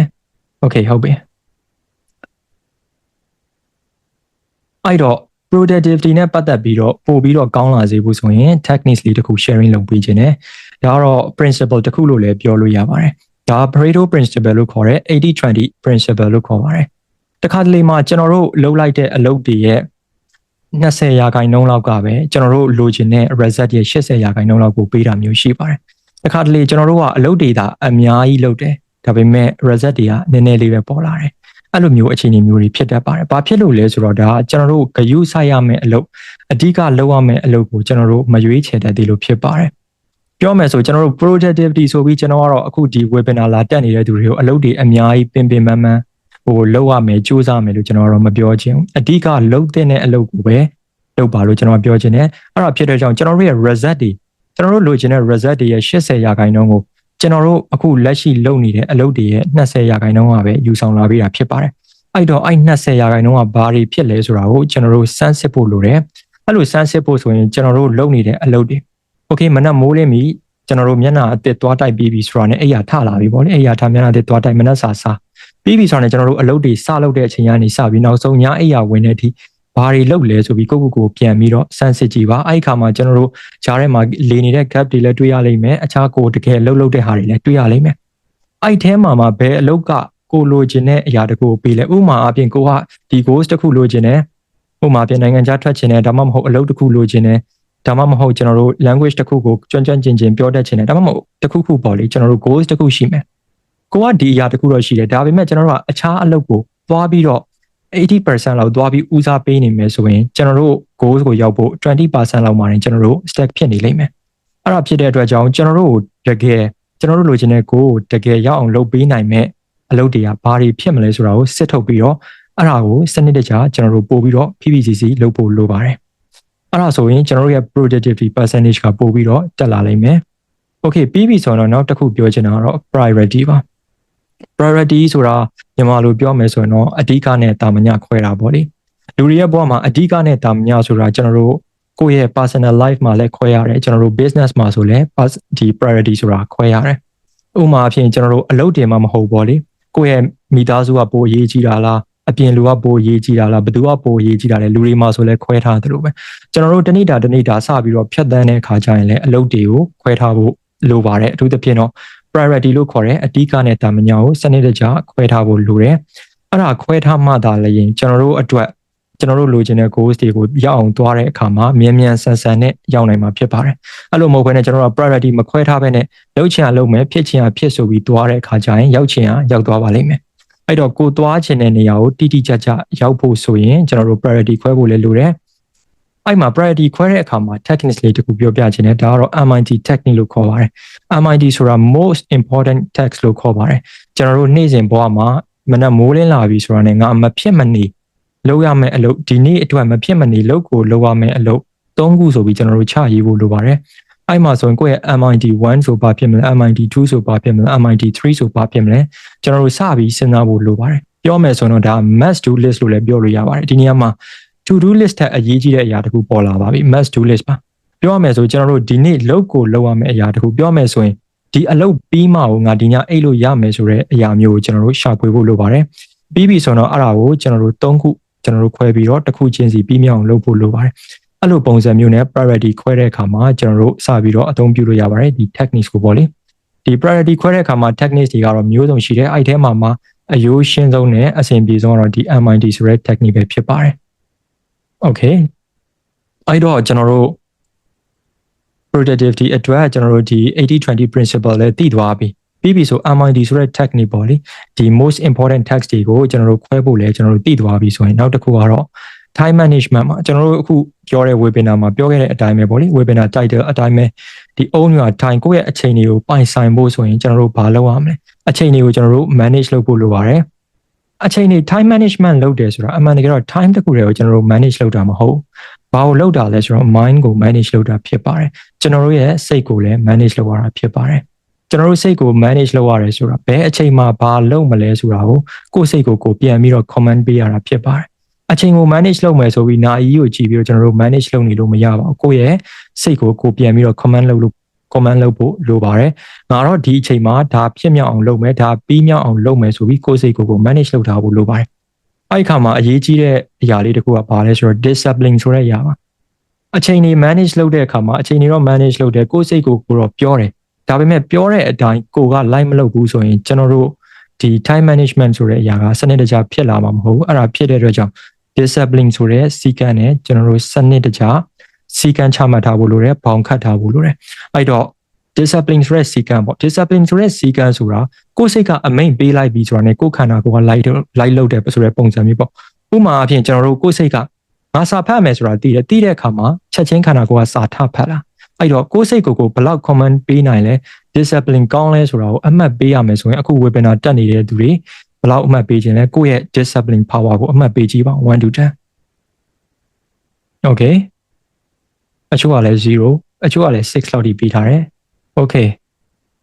0တိရှိတဲ့သူတွေဆိုတော့နည်းနည်းတတိထားရမယ်ပေါ့လေအဲ့ဒါဆိုရင်ကျွန်တော်တို့ကို control လုပ်လို့မရတဲ့လူတယောက်ကကျွန်တော်တို့လောကမှာဘယ်အရာမှ control လုပ်လို့မရဘူးပေါ့လေပြောမယ်ဆိုရင်ကျွန်တော်တို့ quote တစ်ခုရှိတယ်လူတယောက်ကကို 100% discipline အပြည့် control လုပ်နိုင်သွားပြီဆိုလောကမှာသူ control မလုပ်နိုင်တဲ့အရာဘာမှမရှိတော့ဘူးဆိုပြီးကျွန်တော်တို့ quote တစ်ခုရှိတယ်ပေါ့အဲ့ဒါဖြစ်တဲ့အတွက်ကြောင့် discipline ကိုထိန်းချုပ်နိုင်တဲ့ power ကို command ပေးနိုင်တဲ့ power အရင်အရေးကြီးတယ်အခုကျွန်တော်တို့အချိန်တွေကနေစပြီးတော့မွေးမြူထားဖို့ကျွန်တော်တို့အကြံပေးခြင်းပါတယ် discipline ဆိုတာတစ်ခါတလေမှကျွန်တော်တို့မလုပ်ချင်တဲ့အခြေအနေတွေမျိုးတွေလည်းရှိကောင်းရှိမယ်အဲ့လိုအခြေအနေမျိုးမှာရင်ကျွန်တော်တို့က mental resilient ပေါ့ကိုယ့်ရဲ့စိတ်ကိုတန်တန်မာမာခိုင်ခိုင်မာမာဆုံးဖြတ်ချက်ချပြီးကိုလုပ်ရမယ့်အလုပ်ကိုလုပ်ရမယ့်အချိန်မှာပြီးမြောက်အောင်လုပ်သွားဖို့လိုပါတယ်အဲ့လိုပုံစံမျိုးနဲ့ practice လုပ်သွားမယ်ဆိုရင်ကျွန်တော်တို့ရဲ့ discipline ဆိုတဲ့ power ကပိုကောင်းလာလိမ့်မယ်ပိုကောင်းလာတာနဲ့အတူကျွန်တော်တို့ရဲ့ mind power mental power ကလည်းပိုကောင်းလာပြီးတော့ကျွန်တော်တို့အမိန့်ပေးလိုက်ပြီးဆိုတာနဲ့သူ့ဟာနဲ့သူလိုက်လုံနိုင်သွားလိမ့်မယ်အဲ့ဒါနဲ့အတူကျွန်တော်တို့ရဲ့ time management skill ကလည်းပိုပြီးတော့ကောင်းလာလိမ့်မယ်ဒါတော့ time management နဲ့ mind management ဆိုတဲ့အရာလေးရဲ့ဆက်နွယ်မှုပေါ့လေအဲ့တော့ time management တခုတည်းကိုပြန်ပြီးတော့ခွဲပြောတဲ့အခါမှာသူ့ကိုကျွန်တော်တို့ time management လုပ်ဖို့ techniques လေးအနေနဲ့ပေးခြင်းပါတယ်အဲ့တော့ပထမဦးဆုံးပေးခြင်းတဲ့ techniques လေးကတော့ဒီမှာ cross ဆိုတဲ့ဟာလေးတွေ့လိမ့်မယ်အမှန်တိုင်းပြောမယ်ဆိုဒါ block လုပ်ထားတာblock လုပ်ထားရဲဆိုတော့ဘာလို့လုပ်မှလဲဆိုတော့ time block လုပ်ဖို့လိုပါတယ် time blocking method ဆိုတာဒီလူတိုင်းတိကိုတိထားတဲ့ method တစ်ခုဖြစ်ပါတယ်ဒီ time management လုပ်တဲ့အခါမှာအရန်ကိုအရေးကြီးပါတယ်ဥပမာအားဖြင့်ကျွန်တော်တို့ကိုယ့်ရဲ့ပိုင်ဆိုင်မှုပစ္စည်းတစ်ခုကိုပိုင်ဆိုင်ကြောင်းစာချုပ်စာတမ်းစာရွက်စာတမ်းတစ်ခုနဲ့ကြီးညာထားမှသာလျှင်သူများတွေကမယူနိုင်မှာဖြစ်ပါတယ်အဲ့လိုပဲကိုယ့်ရဲ့အချိန်ကိုကျွန်တော်တို့ငါပိုင်ဆိုင်နေဒီအချိန်မှာငါဒါလုပ်မယ်ဆိုပြီးကြီးညာထားမှသာလျှင်ကျွန်တော်တို့ရဲ့အချိန်တွေကို distraction ဆိုတဲ့အနောက်အရှက်တွေပဲဖြစ်ဖြစ် distraction ဆိုမှလည်းကျွန်တော်တို့နှစ်မျိုးရှိတယ်ပေါ့လေ internet distraction လို့ခေါ်တဲ့ကိုယ့်ရဲ့စိတ်အတွင်းထဲကလာတဲ့အနောက်အရှက်တွေပဲဖြစ်ဖြစ် external distraction လို့ခေါ်တဲ့ external distraction လို့ခေါ်တဲ့ကျွန်တော်တို့အပြင်ကလာတဲ့အနောက်အရှက်တွေပေါ့လေဥမာအဖြစ်ပတ်ဝန်းကျင်ကလာတဲ့အနောက်အရှက်တွေပဲဖြစ်ဖြစ်အဲ့လိုအရာတွေကကျွန်တော်တို့မနှောက်ယှက်မဖြတ်စည်းနိုင်မှာဖြစ်ပါတယ်အဲ့ဒါဖြစ်တဲ့အတွက်ကြောင့်ဘယ်အချိန်မှာဘာလုပ်မလဲဆိုတာကိုကျွန်တော်တို့ကြိုပြီးတော့ label တက်ထားဖို့လိုတယ်တနည်းအားဖြင့်ပြောမယ်ဆိုရင်တော့ဒါ time blocking လုပ်တာလို့ခေါ်ပါတယ် time blocking လုပ်တဲ့အခါမှာအခုဒီ webinar တက်နေတဲ့သူတွေလည်းသုံးလိမ့်မယ်ဒီ Google Calendar တို့ဘာလို့သုံးလို့ရတယ် Google Calendar သုံးပြီးတော့ကိုယ်ဘယ်အချိန်မှာဘာလုပ်မယ်ဆိုတာကိုအတိအကျလုပ်ထားဖို့ကျွန်တော်တို့အကြံပေးခြင်းနဲ့ကျွန်တော်အရင်တုန်းက time blocking ဘယ်လိုလုပ်လဲဆိုရင်ကျွန်တော် time blocking စလုပ်တဲ့အချိန်တုန်းကဆိုရင်မနက်မိုးလင်းပြီးအိပ်ရထားတဲ့အချိန်ကနေစပြီးတော့ဘယ်အချိန်မှာ breakfast စားမယ်ဘယ်အချိန်မှာဘယ် meeting တက်မယ်ဘယ်အချိန်မှာတော့ဘာလုပ်မယ်ဆိုတဲ့ပုံစံမျိုးထိပါကျွန်တော် details လုပ်တယ်နောက်ဆုံးစားချိန်နားချိန်သွားချိန်ရေချိုးချိန်ထိပါကျွန်တော်အချိန်တွေကို time blocking တေချာလုပ်ထားတယ်အဲ့လိုလုပ်ထားတဲ့အခါမှာဘာအကျိုးရလာလဲဆိုတော့အပြင်ကအရေးမပါတဲ့အရာတွေကလွယ်ကူကူနဲ့ကိုယ့်ရဲ့အချိန်ကိုလာပြီးတော့မလူယူနိုင်တော့အထူးသဖြင့်အပြင်ကလူတွေပဲဖြစ်ဖြစ်ကိုယ့်ရဲ့အတွေးတစ်ခုပဲဖြစ်ဖြစ်ပေါ့လေဥပမာအဖြစ်ဒီ time တစ်ခုရှိတယ်ကျွန်တော်တို့24နာရီရှိတယ်အဲ့မှာ gap တွေအများများနေတယ် block လုပ်ထားတာတွေနည်းနေတယ်ဆိုရင်ကျွန်တော်တို့အိုက်ကြားထဲမှာအတွေးတွေလည်းဝင်လာနိုင်တယ်ကျွန်တော်တို့တစ်ခါတလေအာယုံစိုက်လို့မရတဲ့အရာတွေဖုန်းပုတ်တာလည်းဖြစ်ကောင်းဖြစ်နိုင်တယ်အဲ့လိုမဟုတ်ဘဲနဲ့ကျွန်တော်တို့က time blocking တေချာလုပ်ထားမယ်ဆိုရင်ဒီအချိန်မှာဒါလုပ်ရမယ်ဆိုပြီးကျွန်တော်တို့ဖုန်းကနေ remind လုပ်ပြီးဆိုတာနဲ့ကျွန်တော်တို့ကဒီလုပ်ကိုပို့ပြီးတော့ထားလုပ်ဖို့ chance ရခိုင်တော့ပိုများတယ်အဲ့ဒါဖြစ်တဲ့ကြောင့် time blocking လုပ်ထားဖို့အကြံပေးခြင်းနဲ့ time blocking လုပ်တဲ့အခါမှာလည်းကျွန်တော်တို့ဒီ Google Calendar တို့ဘာလို့နဲ့လည်းလုပ်လို့ရတယ်ဒီအခုဆိုလည်းကျွန်တော်တို့ Notion Calendar တို့ဘာလို့ရှိတယ်ပြီးရင်ကျွန်တော်တို့နောက်ဆုံးစာရွက်ပေါ်မှာဘယ်အချိန်ဘာလုပ်မယ်ဆိုတာကိုချရေးထားလို့ရတယ်အထူးသဖြင့်တော့ကျွန်တော်တို့မနက်မိုးလင်းအိပ်ရာထားတဲ့အချိန်မှာစပြီးတော့ time blocking လုပ်လို့ရတယ်လို့ညတွေကနေစပြီးတော့လည်း time blocking လုပ်ထားလို့ရပါတယ်အဲ့လိုမျိုး time blocking လုပ်ထားခြင်းအပြင်ကျွန်တော်တို့ကိုယ့်ရဲ့အချိန်တွေကိုကိုပိုင်ဆိုင်ကြောင်းဒီအချိန်ဟာငါတို့ပိုင်တယ်ဒီအချိန်ဟာဘာလုပ်ရမယ့်အချိန်ဆိုပြီးကြီးညာထားတာဖြစ်တဲ့အတွက်ကြောင့်တော်ရုံတန်ရုံကျွန်တော်တို့အနောက်ရှက်တွေကဝင်လာနိုင်မှာမဟုတ်တော့ပါဘူးအဲ့ဒါတကယ်အရေးကြီးတဲ့ time management တစ်ခုပါအရန်လည်းအရေးကြီးတယ်အရန်လည်း အခြေခံကြတဲ့အရာတစ်ခုလို့ပြောလို့ရပါတယ်။ Okay ပြီးပြီဆိုတော့ဒီ time management လုပ်တဲ့အခါနဲ့ပတ်သက်ပြီးတော့ကျွန်တော်တို့ဒီ techniques လေးတစ်ခုလို့လည်းပြောလို့ရတယ်ဒါအပြင်ဒါ time management လုပ်တာအပြင်နောက်ဘာအတွက်လဲကောင်းလဲဆိုတော့ဒီ focus ပေါ့လေအဲ့တော့အခုတော်တော်များများပေါ့လေလူတွေရဲ့ attention span ကလည်းအားနည်းလာတယ်ပြီးပြီဆို focus လုပ်နိုင်တဲ့ power ပေါ့လေ focus လုပ်နိုင်တဲ့ power ကလည်းဒီခေတ်မှာတော်တော်များများကျဆင်းလာတယ်ပေါ့လေအဲ့ဒါဖြစ်တဲ့ကြောင့်ဒီ techniques လေးကအရင်အသုံးဝင်လိမ့်မယ်ဒီ techniques လေးကိုကျွန်တော်မပြောခင်မှာအခုဒီ webinar ကိုတက်နေတဲ့သူတွေရောတော်တော်များများကိုယ့်ရဲ့အာယုံစိုက်နိုင်စွမ်း focus လုပ်နိုင်စွမ်းကိုဘယ်လောက်အမှတ်ပေးခြင်းညာလဲကျွန်တော်ကိုတစ်ချက်အမှတ်ပေးပါOkay အချို့ကလည်း7လောက်ထိကောင်းတယ်အချို့ကလည်း3လောက်ပဲရှိတယ် Okay 8.5 တယောက်တွေ့တယ် Okay 8.5 ဆိုတော့တော်တော်လေးကောင်းတယ်လို့ပြောလို့ရတယ် Okay 3တွေ4တွေလည်းတွေ့တယ်ပြောမယ်ဆိုရင်တော့ focus လုပ်နိုင်တဲ့ power ကအရန်အရေးကြီးပါတယ်ကျွန်တော်တို့အလုပ်လုပ်တဲ့အခါမှာအာယုံစိုက်နိုင်စွမ်းကောင်းရင်ကောင်းတယ်လို့ကျွန်တော်တို့ရဲ့အလုပ်ရဲ့ quality တွေဒီအလုပ်ရဲ့ကျွန်တော်တို့တန်ဖိုးတွေကပိုတက်လာမှာဖြစ်ပါတယ်အဲ့ဒါဖြစ်တဲ့အတွက်ကြောင့်ဒီခေတ်မှာ focus လုပ်နိုင်တဲ့ power ကအရန်ကိုရှားသွားပြီးလူတိုင်း focus မလုပ်နိုင်တော့ဘူးအဲ့ထဲမှာကိုက focus လုပ်နိုင်နေတဲ့လူတစ်ယောက် focus အားကောင်းတဲ့လူတစ်ယောက်ဆိုရင်အရန်ကိုကျွန်တော်တို့ opportunities တွေများတယ်ကိုယ့်အတွက်အခွင့်အလမ်းတွေများတယ်ကိုယ့်အတွက် potential ကောင်းတွေအများကြီးရှိပါတယ်အဲ့တော့ focus လုပ်နိုင်မှုဘာတွေလုပ်ကြမလဲပေါ့လေအဲ့တော့ဒီ techniques လေးကိုအသုံးပြုကြည့်ပါဒီ techniques ကကျွန်တော်တို့ဒီ focus လုပ်နိုင်ဖို့အတွက်ကော time management အတွက်ကောအရန်ကိုအဆင်ပြေမယ် techniques လေးတစ်ခုဖြစ်ပါတယ်အဲ့မှာဆိုကျွန်တော်တို့ Pomodoro technique လို့ခေါ်ပါတယ် Pomodoro technique ဆိုတာ25 minutes ကျွန်တော်တို့ timer ပေးတယ်အဲ့မှာ25 minutes timer ပေးတဲ့အချိန်မှာကျွန်တော်တို့အလုပ်တစ်ခုတည်းကိုပဲကျွန်တော်တို့ focus ထားပြီးတော့အလုပ်လုပ်အောင်မှာဖြစ်ပါတယ်အဲ့မှာကျွန်တော်တို့ဒီအလုပ်တစ်ခုတည်းကိုပဲ focus ထားပြီး25မိနစ်ပြည့်တဲ့အထိအလုပ်လုပ်မယ်အဲ့25မိနစ်အတွင်းမှာကျွန်တော်တို့ဘယ်ကိုမှအာရုံမရောက်ဘဲနဲ့ဒီအလုပ်တစ်ခုတည်းကို focus ထားပြီးလုပ်အောင်မှာဖြစ်ပါတယ်အခြားအလုပ်ကိုကျွန်တော်တို့လုပ်လို့မရအောင် Okay အဲ့25မိနစ်အတွင်းမှာကိုကစာအုပ်ဖတ်မယ်ဆိုအဲ့စာအုပ်ကိုပဲဖတ်ပါနောက်ဆုံးကျွန်တော်တို့ဒီစာအုပ်ကိုပြင်းလို့ဖတ်ရမှာပြင်းလာပြီဆိုရင်နောက်ဆုံးဒီစာအုပ်ကိုပဲထိုင်ကြည့်နေပါအဲ့လောက်ထိကိုကျွန်တော်တို့ focus အားကိုကောင်းအောင်လုပ်ဖို့လိုပါတယ်ကိုယ့်ရဲ့တစ်ခါတလေမှာပြင်းလာပြီဆိုပြီးကျွန်တော်တို့ရဲ့ focus ကိုကျွန်တော်တို့ shift လုပ်လိုက်တဲ့ပုံစံမျိုးမလုပ်သင့်ဘူးပေါ့လေအဲ့ဒါဖြစ်တဲ့အတွက်ကြောင့်ကိုယ့်ရဲ့ဒီ mental resilience ဆိုတဲ့စကားအဲ့နေရာမှာဝါထပ်ပြီးတော့ချိတ်ဆက်လာပြီပေါ့တစ်ခါတလေကိုယ့်စိတ်ကိုတင်းပြီးတော့ကျွန်တော်တို့ဒီ25မိနစ်ပြည့်အောင် focus လုပ်ကြည့်ဖို့လိုတယ်အလုပ်လုပ်ကြည့်ဖို့လိုပါတယ်အဲ့တော့ဒီ25မိနစ်ပြည့်သွားပြီဆိုရင်တော့ကိုပြန်ပြီးတော့ reward လုပ်တဲ့အနေနဲ့ပြန်ပြီးတော့ဆုချတဲ့အနေနဲ့5 minutes လောက်နားစေချင်ပါတယ် Okay နားတဲ့အခါမှာတော့ကျွန်တော်ကတော့အကြံပေးချင်တာတော့ social media တွေတုံးတာမျိုးမဟုတ်ဘဲနဲ့ maybe ခဏလောက်လမ်းလျှောက်လိုက်တာပဲဖြစ်ဖြစ် stretching လုပ်လိုက်တာပဲဖြစ်ဖြစ်ဒါမှမဟုတ်ရေထတောက်လိုက်တာပဲဖြစ်ဖြစ်အဲ့လိုပုံစံမျိုးလုပ်စေချင်တယ်အထူးသဖြင့်ဒီအရာလေးတွေကလည်းအရန်ကောင်းတယ်ဗောလေတခါလေးအခုဒီ webinar တက်နေတဲ့လူတွေကောလူငယ်တွေကောအကုန်လုံးကဒီနောက်ဆုံးကျွန်တော် digital ပေါ်မှာအလုပ်လုပ်နေရတဲ့သူတွေလည်းဖြစ်ကောင်းဖြစ်မဲ့ဒီ computer ရှေ့မှာလုပ်နေရတဲ့သူတွေစာဖတ်နေရတဲ့သူတွေစာတွေလေ့လာနေရတဲ့သူတွေတော်တော်များများပါလိမ့်မယ်လို့ထင်တယ်အဲ့တော့ကျွန်တော်တို့အတွက်ဒီ physical activities တွေကလည်းအရန်ကိုအရေးကြီးပါတယ်အဲ့ဒါဖြစ်တဲ့ကြောင့်ဒီလိုမျိုး5 minutes နားတဲ့အချိန်မှာဒီတောက်တာလမ်းလျှောက်တာ stretching လုပ်တာလေးတွေနဲ့ကျွန်တော်တို့ပြန်ပြီးတော့ကို recharge လုပ်ပါ reward လုပ်ပါလို့ကျွန်တော်တို့ idea ပေးချင်ပါတယ်အဲ့တော့ဒီ25 minutes အဲ့လိုမျိုးလုပ်သွားပါလေအဲ့လိုမျိုးဘယ်နှချိန်လောက်ရမလဲပေါ့စပြီးတော့ကို focus အားကောင်းဖို့ဆိုရင်တစ်နေ့ကို9ချိန်လောက်စလုပ်ကြည့်ပါဒီလိုမျိုး session 9ခုလောက်ကိုတစ်နေ့ကိုဘယ်နှခု9ခုလောက်ကိုပေါ့လေစပြီးတော့လုပ်ကြည့်ပါအဲ့ရနေမှတစ်ဆင့်ကိုကပိုကောင်းရင်ပိုကောင်းတယ်လို့ကျွန်တော်တို့ဒီလိုမျိုး session 10ခုလောက်ထိလုပ်နိုင်လားဘယ်နှခုလောက်လုပ်နိုင်လဲပေါ့လေအဲ့လိုပိုလုပ်နိုင်လေကျွန်တော်တို့ရဲ့ focus power ကလည်းတက်လာလေပဲဖြစ်ပါတယ်အဲ့တော့ဒီ Pomodoro techniques လေးကိုလည်းအသုံးပြုကြည့်ဖို့ကျွန်တော်တော့တိုက်တွန်းခြင်းနဲ့ကျွန်တော်ကိုယ်တိုင်လည်းအခုထိဒီ Pomodoro techniques ကိုအသုံးပြုနေရဆဲဖြစ်ပါတယ်အဲ့တော့ Pomodoro techniques အသုံးပြုဖို့ဆိုရင်ကျွန်တော်တို့ဒီဖုန်းတွေမှာလည်းရှိလိမ့်မယ်ပေါ့လေဖုန်းတွေမှာကျွန်တော်တို့ Pomodoro timer ဆိုပြီးတော့ဒီ App Store တို့ Play Store ကနေရိုက်ရှာကြည့်လိုက်တယ်ဆိုရင်ဒီလိုမျိုး25မိနစ် timer တွေတွေ့လိမ့်မယ်အဲ့လိုမျိုးသုံးလဲရတယ်လို့ကျွန်တော်တို့ပုံမှန်ဖုန်းမှာ default ပါလာတဲ့ကျွန်တော်တို့ရဲ့ဒီနာရီကိုပေါ့လေဒီ timer တစ်ခုပေးပြီးတော့ကျွန်တော်တို့အသုံးပြုမယ်ဆိုလဲရိုးရှင်းရှင်းအသုံးပြုလို့ရပါတယ်ဖြစ်နိုင်မယ်ဆိုရင်တော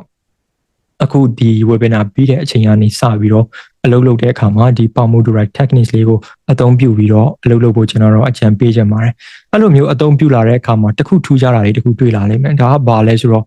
self esteem လို့ခေါ်ပါတယ် self esteem ဆိုတော့ကိုလေးစားတဲ့စိတ်ကိုယုံကြည်တဲ့စိတ် confidence နဲ့လည်းဆက်နွယ်နေပါတယ် အဲ့လိုမျိုးကိုယုံကြည်တဲ့စိတ်ကိုလေးစားတဲ့စိတ်ကဒါနဲ့ဘယ်လိုဆက်နွယ်နေလဲပေါ့ပြောမယ်ဆိုဒီ25မိနစ်လေးအလုပ်လုပ်တယ်ဒီလိုမျိုးတိုင်မာလေးမှတ်ပြီးအလုပ်လုပ်တာလူတစ်ယောက်ရဲ့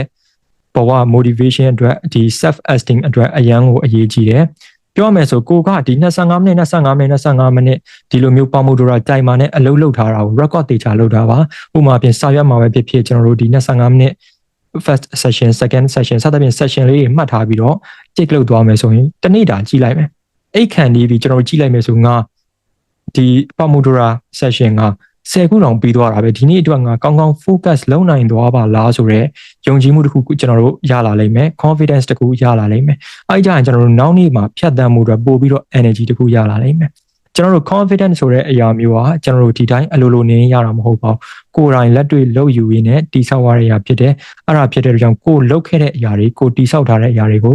tracking လုပ်တာပါ record လုပ်တာပါအဲ့လိုပုံစံမျိုးနဲ့ကျွန်တော်တို့ confidence ကိုတိဆောက်သွားလို့ရတယ်အဲ့လို confidence တိဆောက်တဲ့အခါမှာလည်းဒီအရာလေးကိုကျွန်တော်တို့အသုံးပြုကြည့်ပါဒါကလည်းတော်တော်လေးအသုံးဝင်လိမ့်မယ်လို့ကျွန်တော်ပြောချင်ပါတယ် okay အဲ့တော့ time လည်းပြီးသွားပြီဆိုတော့အဲ့ time ဆိုတဲ့အရာထက်အရေးကြီးတဲ့အရာလေးတခုပြောချင်ပါတယ်ကျွန်တော် webinar အစတုန်းကလည်းပြောခဲ့တယ်ဗောလေဒီ time ထက်အရေးကြီးတဲ့အရာရှိတယ်ဗော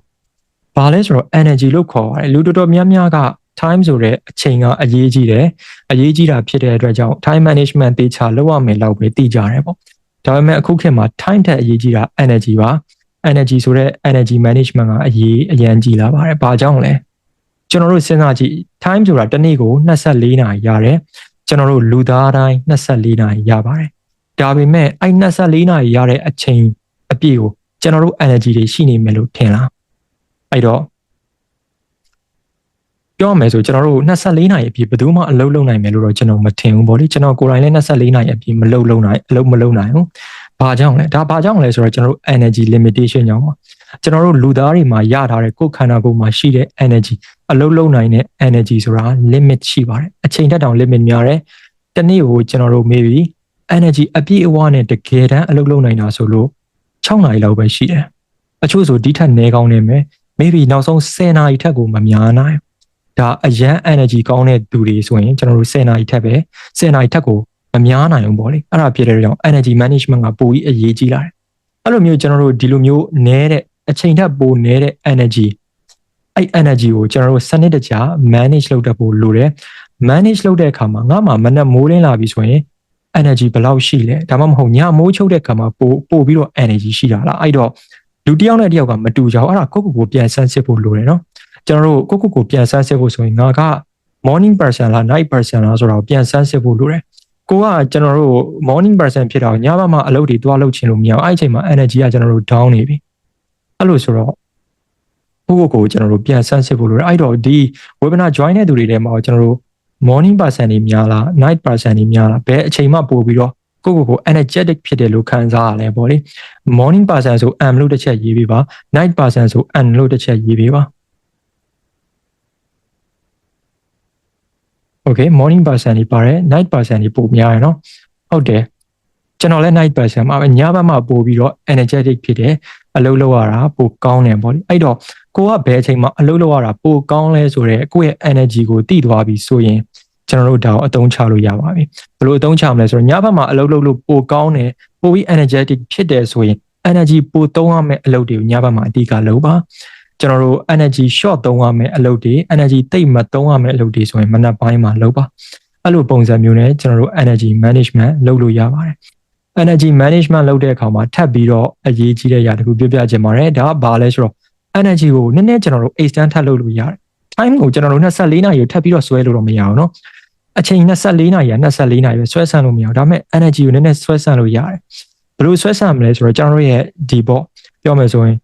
အိတ်စားလို့ဆိုတဲ့အရာတွေနဲ့ကျွန်တော်တို့ဆွဲဆန့်လို့ရတယ်ကျွန်တော်တို့ရဲ့အိတ်ချိန်ပထမနံပါတ်1ကအိတ်ချိန်ပေါ့လေကျွန်တော်တို့ရဲ့အိတ်ချိန်တစ်ခုပေးထားတဲ့အချိန်မှာပြည့်ပြည့်ဝဝ energy တစ်ခုရအောင်ကျွန်တော်တို့အိတ်ဆက်ဖို့လိုတယ်နောက်တစ်ခုကတော့စားတာပေါ့ diet ကျွန်တော်တို့ရဲ့ diet တွေကအရန်ရေးတယ်ကျွန်တော်တို့စားလိုက်တဲ့အစာကြောင့်ကျွန်တော်တို့ခန္ဓာကိုယ်ကြီးကလဲပတ်နေတာဒီလိုမျိုးကောင်းကောင်းမွန်မွန်စကားတွေပြောနိုင်တာလေးလာမှုတွေလုပ်နိုင်တာအဲ့တော့ကျွန်တော်တို့ပါဇက်ထဲကိုထည့်လိုက်တဲ့အရာတွေကိုကျွန်တော်တို့အမြဲဂရုစိုက်ဖို့လိုတယ်ကျွန်တော်တို့ကို lazy ဖြစ်စေမဲ့အရာတွေကျွန်တော်တို့ရဲ့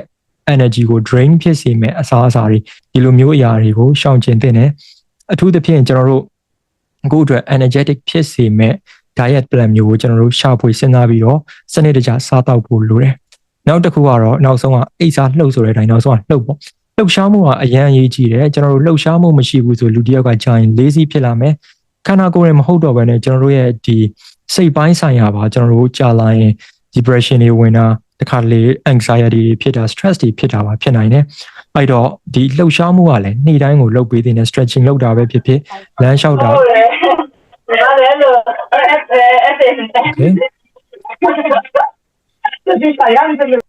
Okay အဲ့တော့ကျွန်တော်တို့ energy management Okay တစ်ချက်လောက်မြူပေးပါဦး Okay ရပြီအဲ့တော့ကျွန်တော်တို့ energy management ကအရေးကြီးတယ်အိတ်စားလို့ဆိုတဲ့အတိုင်းဒီလှုပ်ရှားမှုဆိုတဲ့အရာကလည်းအရင်အရေးကြီးတယ်။ဘာဖြစ်လို့ဒီအရာကိုကျွန်တော်ထည့်ပြောရလဲဆိုတော့ကျွန်တော်ကိုယ်တိုင်လည်းဒီအိတ်စားလို့ကိုကျွန်တော် view မဆိုင်ခဲ့တဲ့အချိန်တွေရှိတယ်။အဲ့ဒီအချိန်တွေမှာဆို energy ကအရင် drain ဖြစ်တယ်။ဘာမှကျွန်တော်တို့တနေ့တနေ့ကိုလှုပ်ချင်တဲ့အလုပ်တွေသာရှိပေမဲ့အချိန်တွေလည်းရှိတယ်နော်။အချိန်တွေအများကြီးရှိပေမဲ့ကျွန်တော်တို့ energy မရှိလို့မလှုပ်လိုက်ရတဲ့ရက်တွေမလှုပ်လိုက်ရတဲ့အလုပ်တွေဆိုတာအများကြီးရှိခဲ့ဦးတယ်။အဲ့ဒါဖြစ်တဲ့အတွက်ကြောင့်energy management ကိုစနစ်တကျလုပ်စေခြင်းနဲ့ဒီအိတ်စားလုပ်ကိုလည်းဂရုစိုက်စေခြင်းနဲ့အဲ့မှာလှုပ်ရှားမှုကလည်းအရင်အရေးကြီးတယ်ကျွန်တော်တို့ရဲ့နေ့စဉ်ဘဝမှာ stretching လုပ်တာဒီ exercise လုပ်တာ gym သွားတာ sport တစ်ခုခုလုပ်တာဒါမှမဟုတ်ကျွန်တော်တို့ sport မလုပ်ရင်တော့နောက်ဆုံးတစ်နေ့ကိုအနည်းဆုံးနာရီဝက်လောက်လမ်းလျှောက်ပေးတာပဲဖြစ်ဖြစ်ကျွန်တော်တို့လုပ်တင်တယ်ဒီလမ်းလျှောက်တယ်ဆိုတာလည်းအရန်ကိုကောင်းတဲ့အရာတစ်ခုလို့ပြောလို့ရတယ်ကိုကတစ်ခါတလေမှာ idea တွေရှုပ်ထွေးနေတာပဲဖြစ်ဖြစ်ဘဝမှာပြဿနာတွေရှိတာပဲဖြစ်ဖြစ်စိတ်ရှုပ်ထွေးစရာရှိတာတွေပဲဖြစ်ဖြစ်အကုန်လုံးကကျွန်တော်တို့လမ်းလျှောက်လိုက်တယ်ဆိုရင်ကျွန်တော်တို့ပြေပြောက်သွားလိမ့်မယ်ဒါကလမ်းလျှောက်ခြင်းအရန်ကောင်းတဲ့အကျိုးကျေးဇူးလို့ပြောလို့ရတယ်မယုံမရှိပါနဲ့ကျွန်တော်တို့လမ်းလျှောက်ကြည့်ပါသိတာတဲ့ကျွန်တော်တို့အပြောင်းလဲတွေရလာလိမ့်မယ် idea အသစ်တွေရလာလိမ့်မယ်ပို့ပြီးတော့ fresh ဖြစ်လာလိမ့်မယ်ပို့ပြီးတော့အလုပ်လုပ်ရတာမှာ energetic ဖြစ်လာလိမ့်မယ်ဒါအရန်ကိုအခြေခံကြတဲ့လှုပ်ရှားမှုလေးတစ်ခုပါပဲကျွန်တော်တို့အတွက်အများကြီးကြီးမားတဲ့အပြောင်းလဲတွေကိုယူဆောင်လာပေးပါလိမ့်မယ်ဒါဘာနဲ့တူလဲဆိုတော့ကျွန်တော်ရှေ့မှာပြောခဲ့တဲ့80-20 principle ပေါ့ကျွန်တော်တို့ကဒါဒီ 20% လောက်ပဲအရေးကြီးတယ်လို့ထင်ပေမဲ့ကျွန်တော်တို့ဘဝရဲ့80% လောက်ကိုလွှမ်းမိုးနေတဲ့ဒီလှုပ်ရှားမှုလေးတခုလို့ကျွန်တော်တို့ပြောလို့ရတယ်အဲ့ဒါဖြစ်တဲ့အတွက်ကြောင့်ဒီလှုပ်ရှားမှုလေးတွေလုပ်ဖို့လည်းမမေ့ဖို့ကျွန်တော်ကတော့တိုက်တွန်းချင်ပါတယ်အဲ့တော့ energy management ကိုစနစ်တကျလုပ်ပါလို့ပြောချင်တယ်ဘာဖြစ်လို့လဲဆိုတော့အချိန်ထက်ကိုအရန်အရေးကြီးတဲ့အရာတခုဖြစ်နေလို့ဖြစ်ပါတယ်Okay အဲ့တော့ energy management လုပ်တဲ့နောက် techniques တခုကိုကျွန်တော်ပြောပြပေးချင်ပါတယ်အဲ့တော့မပြောပြခင်မှာအခုဒီ webinar ကိုတက်နေတဲ့သူတွေကျွန်တော်အခုရှေ့မှာပြောခဲ့တဲ့အရာတွေခေါင်းထဲမှာဝင်သွားလားတေချာလိုက်မှတ်နေလားကိုပြန်ပြီးတော့ reflect လုပ်ကြည့်ပါလုပ်ပြီးတော့တကယ်မှတ်မိတယ်တကယ်အဆင်ပြေတယ်ဆိုရင်တစ်ချက် yes လို့တစ်ချက်မှတ်မိပါဘာဖြစ်လို့လဲဆိုတော့ကျွန်တော်တို့ပြောနေရတယ်တေးသေးချာချာနားမလည်လိုက်ဘူးဆိုဘာဖြစ်မလဲဆိုတော့ကျွန်တော်ပြောရတာပင်ပန်းတာတဲ့အခုဒီ webinar ကိုလာတက်တဲ့သူတွေရဲ့တန်ဖိုးရှိတဲ့အချိန်တွေအလဟတ်တက်ကုန်သွားမှာမဖြစ်စေချင်လို့ပါအဲ့တော့ကျွန်တော်ပြောတာတွေအကုန်အခုထိရလိုက်လားတေချာနားလည်လိုက်လားဆိုတာကိုတစ်ချက်ပြောပြပါ Okay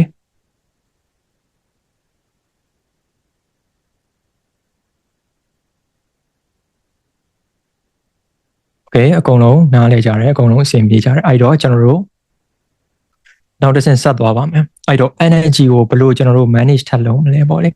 energy manage လုပ်တဲ့နည်းလမ်းလေးကိုကျွန်တော် ENERGY ဆိုတဲ့ framework energy framework လေးနဲ့ကျွန်တော်ပြပြပေးထားပါတယ်အဲ့တော့ပထမဦးဆုံး energy management လုပ်ဖို့ဆိုရင်နံပါတ်1က E ပေါ့လေ E ဆိုတာကကျွန်တော်တို့ eliminate လုပ်ဖို့ပါ eliminate ဆိုတာကျွန်တော်တို့ဘဝမှာမလိုအပ်ဘဲသုံးနေတဲ့ energy တွေရှိတယ်အချို့အလုပ်တွေကကျွန်တော်တို့မလုပ်ပြောမယ်ဆို energy ကုန်ခံပြီးတော့လုပ်စီရမလိ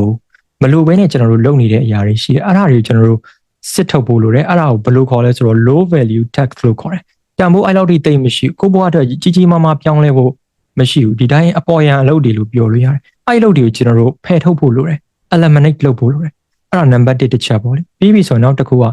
neglect လုပ်ဖို့လိုတယ် neglect လုပ်တဲ့အခါမှာကျွန်တော်တို့ကပြောမယ်ဆိုရင်ဥပက္ခပြုဖို့လိုတယ်ကျွန်တော်တို့ဘလို့အရာတွေလဲဆိုတော့ကျွန်တော်တို့ကောင်းကျိုးမပေးတဲ့အရာတွေ maybe ဒီအရာကအလုပ်တစ်ခုလည်းဖြစ်ကောင်းဖြစ်မယ်အကျင့်ဆိုးတစ်ခုလည်းဖြစ်ကောင်းဖြစ်နိုင်တယ်လို့နောက်ဆုံးလူတွေလည်းဖြစ်ကောင်းဖြစ်နိုင်တယ်ကိုယ့်အတွက်ကောင်းကျိုးမပေးတဲ့သူတွေကို energy drain ဖြစ်အောင်လုပ်တဲ့သူတွေကိုကျွန်တော်တို့ neglect လုပ်ဖို့လိုပါတယ်နောက်တစ်ခုကတော့ energize ပါ energize ဖြစ်ဖို့ကျွန်တော်တို့ energize ဖြစ်ဖို့ဆိုကျွန်တော်တို့ဘာလုပ်ဖို့လိုမလဲဆိုတော့ခုနပြောခဲ့တဲ့အတိုင်းပဲ recharge လုပ်ဖို့လိုတယ်ကောင်းကောင်းစားဖို့လိုတယ်ကောင်းကောင်းအနားယူဖို့လိုတယ်စနစ်တကျလှုပ်ရှားမှုတွေလုပ်ဖို့လိုတယ်အဲ့ဒီခါမှာကျွန်တော်တို့ဒီခန္ဓာကိုယ်ပေါ့လေဒီ physical အပိုင်းတွေမှာမဟုတ်ဘဲနဲ့ကိုယ့်ရဲ့ mental ဘိုင်းကိုကကျွန်တော်တို့ recharge လုပ်ဖို့လိုတယ် energize ဖြစ်အောင် recharge လုပ်ဖို့လိုပါတယ်အဲ့ဒီခါမှာသိကောင်းတာတော့ဒီ meditation လုပ်တာပါ meditation ဆိုတာကျွန်တော်တို့ဘယ်ဘာသာဝင်မဆိုလုပ်လို့ရပါတယ်ကိုယ့်ရဲ့စိတ်ကိုအငြိမ်းချမ်းဆုံးအေးချမ်းဆုံးဖြစ်အောင်ကိုပြန်ပြီး reflect လုပ်ပါအေးအေးဆေးဆေးထိုင်ပြီးတော့ကို reflect လုပ်ခြင်းအပြင်ကျွန်တော်တို့ကို recharge လုပ်လို့ရပါတယ်အဲ့လိုမျိုးကျွန်တော်တို့ practice လုပ်ပြီးပြီဆိုရင်အချိန်တစ်ခုရောက်လာပြီဆိုတော့ねကိုယ့်ရဲ့ mental energy ပါပို့ပြီးတော့ energize ဖြစ်လာပါလိမ့်မယ်အဲ့လိုပုံစံမျိုးနဲ့ကျွန်တော်တို့ energy management လုပ်လို့ရပါတယ်အဲ့တော့နောက်တစ်ဆင့်ပေါ့လေ rhythm ဆိုတာလူတစ်ယောက်နဲ့တစ်ယောက်ခုနပြောခဲ့တဲ့အတိုင်းပဲ rhythm တွေကမတူကြအောင်အချို့တွေကကျွန်တော်တို့ဒီ energy cycle ပေါ့လေဘယ်အချိန်မှာ energy က peak ဖြစ်လဲဘယ်အချိန်မှာ energy က down ဖြစ်လဲဆိုတော့ကျွန်တော်တို့တေချာကိုယ့်ရဲ့ rhythm ကိုသိအောင်လုပ်ထားဖို့လိုတယ်အဲ့လို rhythm ကိုသိသွားပြီဆိုရင်ကိုကဘယ်အချိန်မှာဘာအလုပ်လုပ်မလဲဒီမှာကျွန်တော်ရေးထားတဲ့အတိုင်းပဲ match text ပေါ့လေဘယ် energy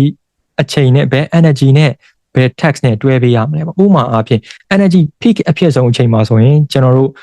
energy အများဆုံးသုံးရတဲ့ text ကိုတွားလုပ်ပေးဖို့လိုပါတယ်အဲ့မှာတခုပြောပြချင်တာရှိတယ်ကျွန်တော်ကိုလွန်ခဲ့တဲ့9နှစ်တုန်းကကျွန်တော်ရဲ့ဒီအကိုဆရာတယောက်ကပြောဘူးတယ်ပေါ့လေ project တွေလုပ်တဲ့အခါမှာ energy အကုန်လုံးကိုတစ်ခါတည်းမသုံးလိုက်နဲ့ဆိုပြီးကျွန်တော်ပြောဘူးတယ်တခါတလေမှာကျွန်တော်တို့က project တစ်ခုကိုအကောင်းဆုံးဖြစ်ဖို့အစွမ်းကုန်စူးစမ်းကြတယ်ဒါကကျွန်တော်တို့လူငယ်တွေအကုန်လုံးပေါ့လေကိုလုပ်တဲ့ project မှာအကောင်းဆုံးဖြစ်ဖို့ကြိုးစားတယ်ဒါပေမဲ့ကျွန်တော်တို့ကဘာကိုမေ့နေလဲဆိုတော့နောက်လာမဲ့ project တွေကိုမေ့နေကျွန်တော်တို့က project တစ်ခုတွေနဲ့ဘဝမှာပြီးသွားမှာမဟုတ် project ဆိုတော့ကျွန်တော်တို့ maybe business အတွက်လည်းဖြစ်နိုင်တယ်အလုပ်အတွက်လည်းဖြစ်နိုင်တယ်လို့ live project တွေလည်းဖြစ်နိုင်တယ် live မှာဥမာအဖြစ် exam တစ်ခုပဲဖြစ်ဖြစ်ဒါမှမဟုတ်ကျွန်တော်တို့ live ရဲ့ project တစ်ခုပဲဖြစ်ဖြစ်ဒီနေရာမှာကျွန်တော်တို့က energy ကို drain ဖြစ်တဲ့အထိနောက်ဆုံး0ပဲကျန်တဲ့အထိသုံးလိုက်တဲ့ခါကျရင်နောက် project တစ်ခုက on the spot ချက်ချင်းဝင်ရောက်လာပြီဆိုရင်ကျွန်တော်တို့ energy ကိုပြန်ပြီး recharge လုပ်ဖို့အချိန်ပြန်ပြီးတော့ energy အသုံးချဖို့အတွက်အခက်အခဲဖြစ်သွားနိုင်တယ်အဲ့ဒါဖြစ်တဲ့အတွက်ကြောင့်ကျွန်တော်တို့ project တစ်ခုဘယ်ဘောမှာပဲဖြစ်ဖြစ်လုပ်တဲ့ခါကျရင်ကျွန်တော်တို့ဒီ energy management ဆိုတဲ့ mindset လေးကိုတေချာလေးတွေးထားဖို့လိုတယ်အဲ့တော့အကုန်လုံးမသုံးပလိုက်နဲ့နောက်အတွက်ခြံထားပါ energy တွေကိုအဲ့တော့ဒီ rhythm တွေကိုလည်းသိသွားပြီဆိုရင်နောက်တစ်ခုက guard ပါကိုစောင့်ရှောက်ကိုယ့်ရဲ့ energy ကိုကျွန်တော်တို့ထိမ့်သိမ့်ဖို့လိုတယ်စောင့်ရှောက်ဖို့လိုတယ် protect လုပ်ဖို့လိုတယ်ဘယ်လိုမျိုးကျွန်တော်တို့ protect လုပ်ကြမလဲ boundaries တွေထားပြီးကျွန်တော်တို့ protect လုပ်ဖို့လိုပါတယ် boundaries ဆိုတာကျွန်တော်တို့ဒီ social boundaries ပေါ့လေ social boundaries ဆိုတာကျွန်တော်တို့အခုပတ်ဝန်းကျင်မှာကိုယ့်ကို energy drain အောင်လာပြောမဲ့ဒီ negative energy တွေများနေတဲ့သူတွေလည်းရှိကောင်းရှိတယ် positive တွေပေးမဲ့ positive energy များနေတဲ့သူတွေလည်းရှိကောင်းရှိမဲ့ကိုယ်စိတ်ညစ်အောင်လုပ်မဲ့သူတွေကိုယ်စိတ်ရှုပ်ထွေးအောင်လုပ်မဲ့သူတွေအဲ့လိုလူမျိုးတွေဆိုကျွန်တော်တို့ boundaries တစ်ခုကန့်ထားဖို့လိုတယ်အကန့်တစ်ခုကန့်ထားဖို့လိုတယ်အဲ့ဒါတော့ကျွန်တော်တို့ social boundaries လို့ခေါ်တယ်ပြီးရင်နောက် boundaries ကဘာရှိသေးလဲဆိုတော့ဒီ digital boundaries ဆိုတာလေးတစ်ခုရှိတယ် digital boundary ဆိုတာကျွန်တော်တို့အခုမျက်စိရှိမှမြင်နေတဲ့ ဖုန်းတွေ device တွေ computer တွေဒါတွေနဲ့ပတ်သက်ပြီးတော့ကျွန်တော်တို့ဘောင်ခတ်ထားဖို့လို့တခါတလေမှာကျွန်တော်တို့ energy ကို drain ဖြစ်စေတဲ့အရာတွေမှာဒါတွေက 60% လောက်ပါနေတယ်ဥပမာပြင်ကျွန်တော်တို့မထင်မှတ်ဘဲနဲ့ကိုကဖုန်းပို့လိုက်လို့နိုင်ဝက်တနားရီလောက်အလကားကုန်သွားပြီး energy drain သွားတာမျိုးတွေတခါတလေမထင်မှတ်ထားဘဲနဲ့ဒီ notification တစ်ခုကြောင့်ကိုယ်စိတ်မှာပို့ပြီးတော့ energy drain ရတဲ့အခြေအနေမျိုးတွေအဲ့လိုအခြေအနေမျိုးတွေဖြစ်နိုင်တယ်အဲ့ဒါဖြစ်တဲ့အတွက်ကြောင့်ဒီ guard လုပ်တဲ့အခါမှာ externalဒီကျွန်တော် social boundaries ကိုဒီ digital boundaries ကိုနှစ်ခုလုံးကိုဘောင်ခတ်ထားဖို့လိုတယ်ပြီးပြီဆိုရင်ကျွန်တော်တို့တေချာ protect လုပ်ထားဖို့လိုပါတယ်ကိုယ့်ရဲ့ energy ဆိုတာအရန်ရှားပါတဲ့အရာပါကျွန်တော်တို့အချိန်ထက်တောင်ရှားပါတဲ့အရာပါအဲ့ဒါဖြစ်တဲ့အတွက်ကြောင့်တကယ်ကို protect လုပ်ထားဖို့လိုပါတယ်ပြီးပြီဆိုတော့နောက်ဆုံးကတော့ Y မှာ energy ဆိုတဲ့အတိုင်းနောက်ဆုံးစလုံး Y ပေါ့ Y ဆိုတာတော့ U ပါလူတယောက်ကတခါတလေမှာကိုပြန်ပြီးတော့ကျွန်တော်တို့ကြည့်ဖို့လိုတယ်ဒါဟာ selfish ဖြစ်တာမဟုတ်ဘူးကိုချစ်တဲ့ self love လို့ခေါ်ပါတယ်အဲ့လို self love ရှိခြင်းအပြင်ကျွန်တော်တို့ energy တွေကိုလည်းထိန်းသိမ်းလို့ရတယ် manage လုပ်လို့ရပါတယ်ကျွန်တော်တို့ကုန်လိုက်မဲ့ energy တွေကိုအခြားကိုယ့်ရဲ့ချစ်တဲ့သူတွေအတွက်လည်းအကုန်ခံတယ်လို့ကိုအတွက်လည်းကျွန်တော်တို့အသုံးချဖို့လိုတယ်ကိုအတွက်မှာပို့ပြီးတော့အသုံးချဖို့လိုတယ်ဘယ်လိုအသုံးချမလဲဆိုတော့ကိုယ့်ရဲ့ personal growth self growth အတွက်ကျွန်တော်တို့အချိန်ကြီးဒီ energy တွေကိုပြန်ပြီး invest လုပ်ပါကိုယ့်ရဲ့ purpose ကိုလိုချင်တဲ့ goals တွေရဖို့အတွက်ပြန်ပြီးတော့ invest လုပ်ပါအဲ့လိုပုံစံမျိုးနဲ့ဒါ energy ကိုအရင်အသုံးချသင့်တယ်ပြီးမှပိုရှံမှသာလျှင်ကျွန်တော်တို့ရဲ့ကိုယ်ဘေးမှာရှိတဲ့သူတွေကိုပြန်ပြီးတော့မျှဝေပေးတာကိုယ့်ရဲ့ energy တွေပြန်ပေးတဲ့ပုံစံမျိုးလုပ်သင့်တယ်ပထမဦးဆုံးကတော့ကိုပြန်ပြီးတော့ energize ဖြစ်အောင်ကျွန်တော်တို့အရင်ကိုပြန်ပြီးကာဝယ်ထားဖို့လိုတယ်ကိုပြန်ပြီးတော့ ချစ်တတ်ဖို့လိုပါတယ်အဲ့ဒါဖြစ်တဲ့အတွက်ကြောင့်ဒီ energy ဆိုတဲ့ ENERGY ဆိုတဲ့ framework လေးကိုအသုံးချပြီးတော့ဒီ energy management ကိုတည်ချလုပ်ဖို့အကြံပေးခြင်းပါတယ်။ဘာဖြစ်လို့လဲဆိုတော့ကျွန်တော်ဒီ energy management နဲ့ပတ်သက်ပြီးကျွန်တော်တော်တော်ကြာအခုပြောခဲ့တယ်ပေါ့လေ။ပြောတဲ့အခါမှာဘာကြောင့်ပြောလဲဆိုတော့ time management ကိုထပ်ကိုပို့ပြောတယ်။ဘာဖြစ်လို့လဲဆိုတော့အချိန်ဆိုတာရှိသေးတယ်။အချိန်ဆိုတာတကယ်ရှာကြည့်ရင်ရှိသေးတယ်။ဒါပေမဲ့ energy ဆိုတဲ့အရာမျိုးကတေချာဂရုမစိုက်ထားရင်အချိန်ထက်တောင်ဖြည့်လွယ်ရှာလွယ်ဆိုတဲ့အခြေအနေဖြစ်နေလို့ပါအဲ့ဒါဖြစ်တဲ့ကြောင့် energy management ကိုတေချာလုပ်ဖို့ကျွန်တော်ဒီ energy ဆိုတဲ့ framework လေးနဲ့ပြပြပေးလိုက်ပါတယ်အဲ့တော့အခုဒီ webinar တဲ့သူတွေလည်းဒီ framework လေးကိုအစဉ်ပြေ screenshot လေးတစ်ချက်ရိုက်ထားလိုက်ပါ screenshot လေးရိုက်ထားလိုက်ပါရိုက်ထားပြီးတော့ကျွန်တော်တို့ပြန်ပြီးတော့အသုံးချကြည့်ပါကိုယ့်ရဲ့နေ့စဉ်ပေါ်မှာ energy management လုပ်တော့မယ်ဆိုတိုင်းပေါ့လေ okay အဲ့တော့ကျွန်တော်တို့နောက်တစ်ဆင့်သွားရအောင် okay အဲ့တော့ကျွန်တော်တို့ဘောမှာဒီ time လဲ manage လုပ်ပြီးပြီကျွန်တော်တို့ဒီ energy လဲ manage လုပ်ပြီးပြီပြီးရင်နောက်တစ်ဆင့်ပေါ့ပြောချင်တာလူတော်တော်များများအခက်အခဲကြုံတွေ့နေရတဲ့အရာတခုဒါပါလဲဆိုတော့ procrastination ဆိုတာကျွန်တော်တို့အချိန်ဆွဲတဲ့အရာလို့ပြောလို့ရတယ်အဲ့တော့အခုဒီထဲမှာကိုအချိန်ဆွဲတတ်တဲ့လူလို့ထင်နေဆိုရင်yes လို့ဖြေပေးပါအချိန်မဆွဲတတ်ဘူးဆိုရင်တော့ no လို့ရေးရေးဖြေလိုက်ပါကျွန်တော်ချက်ထဲမှာတစ်ချက်ကြည့်လိုက်မယ် okay အချိန်ဆွဲတတ်တဲ့သူတွေအများများပါတယ် okay double yes တီတောင်တွေ့ပါတယ် yes okay ဒီအောက်ကလည်း50-50 okay ပါအဲ့တော့အချိန်ဆွဲတယ်ဆိုတာ excitement ဒါရင်ခုန်မှုကောင်းတဲ့အရာပေါ့ပြောရမယ်ဆိုရင်ကျွန်တော်ဒီ webinar အတွက်ကိုပြင်ဆင်တဲ့အခါမှာကျွန်တော်လည်း procrastination လုပ်ခဲ့တယ်ပေါ့လေဘာဖြစ်လို့လဲဆိုတော့ဒီဟာကိုနီးကပ်မှကျွန်တော်ပြင်တယ်ဒီဟာကိုလာဒီ forward society ကပြောထားတာကြာပြီဒါပေမဲ့ကျွန်တော်ဒီနီးကပ်တစ်ပတ်လောက်နေမှကျွန်တော်စပြင်တယ်ပေါ့လေဒီ slide တွေပါရီဆိုတာလေဘာဖြစ်လို့လဲဆိုတော့ excitement ပေါ့ရင်ခုန်မှုကောင်းတယ်တခါတလေမှာကျွန်တော်တို့မသိတဲ့စိတ်ပေါ့လေကျွန်တော်တို့ရဲ့ subconscious mind လို့ခေါ်တဲ့ဒီမသိစိတ်ကနေပြီးတော့စွဲနေတဲ့လူကျင်တောင်းတနေတဲ့အရာလေးဒီ excitement ရင်ခုန်မှုလေးကျွန်တော်တို့တောင်းတနေတယ်တခါတလေမှာ procrastination လုပ်တာရင်ခုန်မှုဘာလို့ကောင်းလဲဆိုတော့နီးကပ်လာပြီနီးကပ်တဲ့ဒီ last minute work တွေကတခါလေအချို့လူတွေအတွက်တော့ခေါင်းရှုပ်စေရတယ်လို့အချို့လူတွေအတွက်လည်းနီးကပ်မှလောက်ရတဲ့အခါမှာရင်ခုန်မှုကောင်းတယ်ဆိုတဲ့ခံစားချက်လေးရတယ်ဒါကတော့ပြောမယ်ဆိုရင်လူတိုင်းအတွက်တော့မဟုတ်ဘူးပေါ့လေဒါ procrastination လုပ်တဲ့ CRE တွေအတွက်ပေါ့အချို့ကငါလုပ်ရင်ဖြစ်တယ်ငါလုပ်ရင်ပြီးတယ်ဆိုတာသိတယ်ပြီးလို့တသက်အချိန်ဆွဲကြတာပေါ့လေဒီတိုင်းတော့အချိန်မဆွဲဘူးဒီတိုင်းဒုက္ခရောက်ခံပြီးတော့အချိန်ဆွဲတဲ့သူကတော့နည်းပါတယ်ငါလုပ်ရင်ပြီးသွားမယ်ဆိုတာသိတယ်ခဏလေးပဲလှုပ်လိုက်ရင်လည်းပြီးမယ်ဆိုတော့သိလို့အချိန်ဆွဲတယ်ဒါပေမဲ့ဘာကြောင့်ဆွဲလဲဆိုတော့ excitement ဆိုတဲ့ဒီရင်ခုန်စိတ်လှုပ်ရှားမှုလေးကိုလိုချင်လို့အချိန်ဆွဲကြတာဖြစ်ပါတယ်အဲ့တော့အဲ့လိုမျိုးကျွန်တော်တို့ excitement ကိုကျွန်တော်တို့လိုချင်လို့ကျွန်တော်တို့အချိန်ဆွဲတာလည်းရှိတယ်လို့နောက်တစ်ခုအချိန်ဆွဲနေတဲ့အရာတစ်ခုလည်းရှိတယ်ဒါကလည်းဘာလဲဆိုတော့တော်တော်များများအချိန်ဆွဲတဲ့အရာတစ်ခုကဒါက 80% လူသားတွေအချိန်ဆွဲစေတဲ့အရာတစ်ခုဖြစ်ပါတယ်အရန်ကိုအရေးကြီးတယ်တကယ်ကိုကြိုးကင်နေတဲ့အရာလည်းဖြစ်ပါတယ်ဒါဘာလဲဆိုတော့ကျွန်တော်တို့ fear လို့ခေါ်ပါတယ်အကြောက်တရားကကျွန်တော်တို့အချိန်ဆွဲခြင်းကိုအများကြီးဖြစ်ပေါ်စေတယ်လူတွေကဒါကိုအကြောက်တရားမှမသိကြအောင်ဒါကိုမလုပ်ချင်လို့ပဲထင်လိမ့်မယ်မလုပ်ချင်လို့မလုပ်တာလို့ပဲကိုသိကောင်းသိလိမ့်မယ်ဒါပေမဲ့အဲ့မလုပ်ချင်လို့ဆိုတဲ့အရာရဲ့အနောက်မှာအကြောက်တရားဆိုတာရှိတယ်ဥပမာအပြင်ကျွန်တော်ဆိုရင်ဒီ content တွေဒီ YouTube မှာလုပ်တယ်အချို့ဆိုလည်းဒီထဲမှာ content လုပ်ချင်တဲ့သူတွေပါကောင်းပါလိမ့်မယ် video တွေရိုက်ဖို့ဒါမှမဟုတ်အလုပ်တစ်ခုလုပ်ဖို့ထားပါတော့ကျွန်တော်တို့ procrastinate လုပ်တယ်ဘာကြောင့်လုပ်ကြတာလဲဥပမာအပြင် video ရိုက်တာနဲ့ကျွန်တော်ဥပမာပေးပြီးပြောမယ်ဆိုရင် fear ဘာကြောင့်လဲဒီ video တစ်ခုရိုက်တဲ့အခါမှာဘာတွေအမှားပါသွားမလဲဒီ video ကိုရိုက်ပြီးတော့တင်လိုက်တဲ့အခါမှာဘယ်သူတွေကဝေဖန်ကြမလဲဘယ်လိုတွေဖြစ်ကြမလဲဆိုတော့ fear ကနောက်ွယ်မှာကျွန်တော်တို့ချုပ်ကင်နေတာဖြစ်ပါတယ်အဲ့လိုချုပ်ကင်နေလို့ကျွန်တော်တို့ကဒီ video ရိုက်ဖို့ဒီအလုပ်လုပ်ဖို့တွန်းဆုံနေတာဖြစ်ပါတယ်ဥပမာအပြင်ကျွန်တော်တို့ဒီထဲမှာရှိမယ်အချို့အလုပ်တွေလုပ်လိုက်တဲ့အခါမှာမှားသွားမလားဆိုတဲ့အကြောက်တရားဒီအကြောက်တရားကလည်းကျွန်တော်တို့ရဲ့ procrastination ကိုမတိလိုက်မတိပါတာအနောက်ကနေ fuel လုပ်နေတဲ့အရာအားပေးနေတဲ့အရာတခုဖြစ်ပါတယ်အဲ့တော့ဒီအကြောက်တရားကိုကျွန်တော်တို့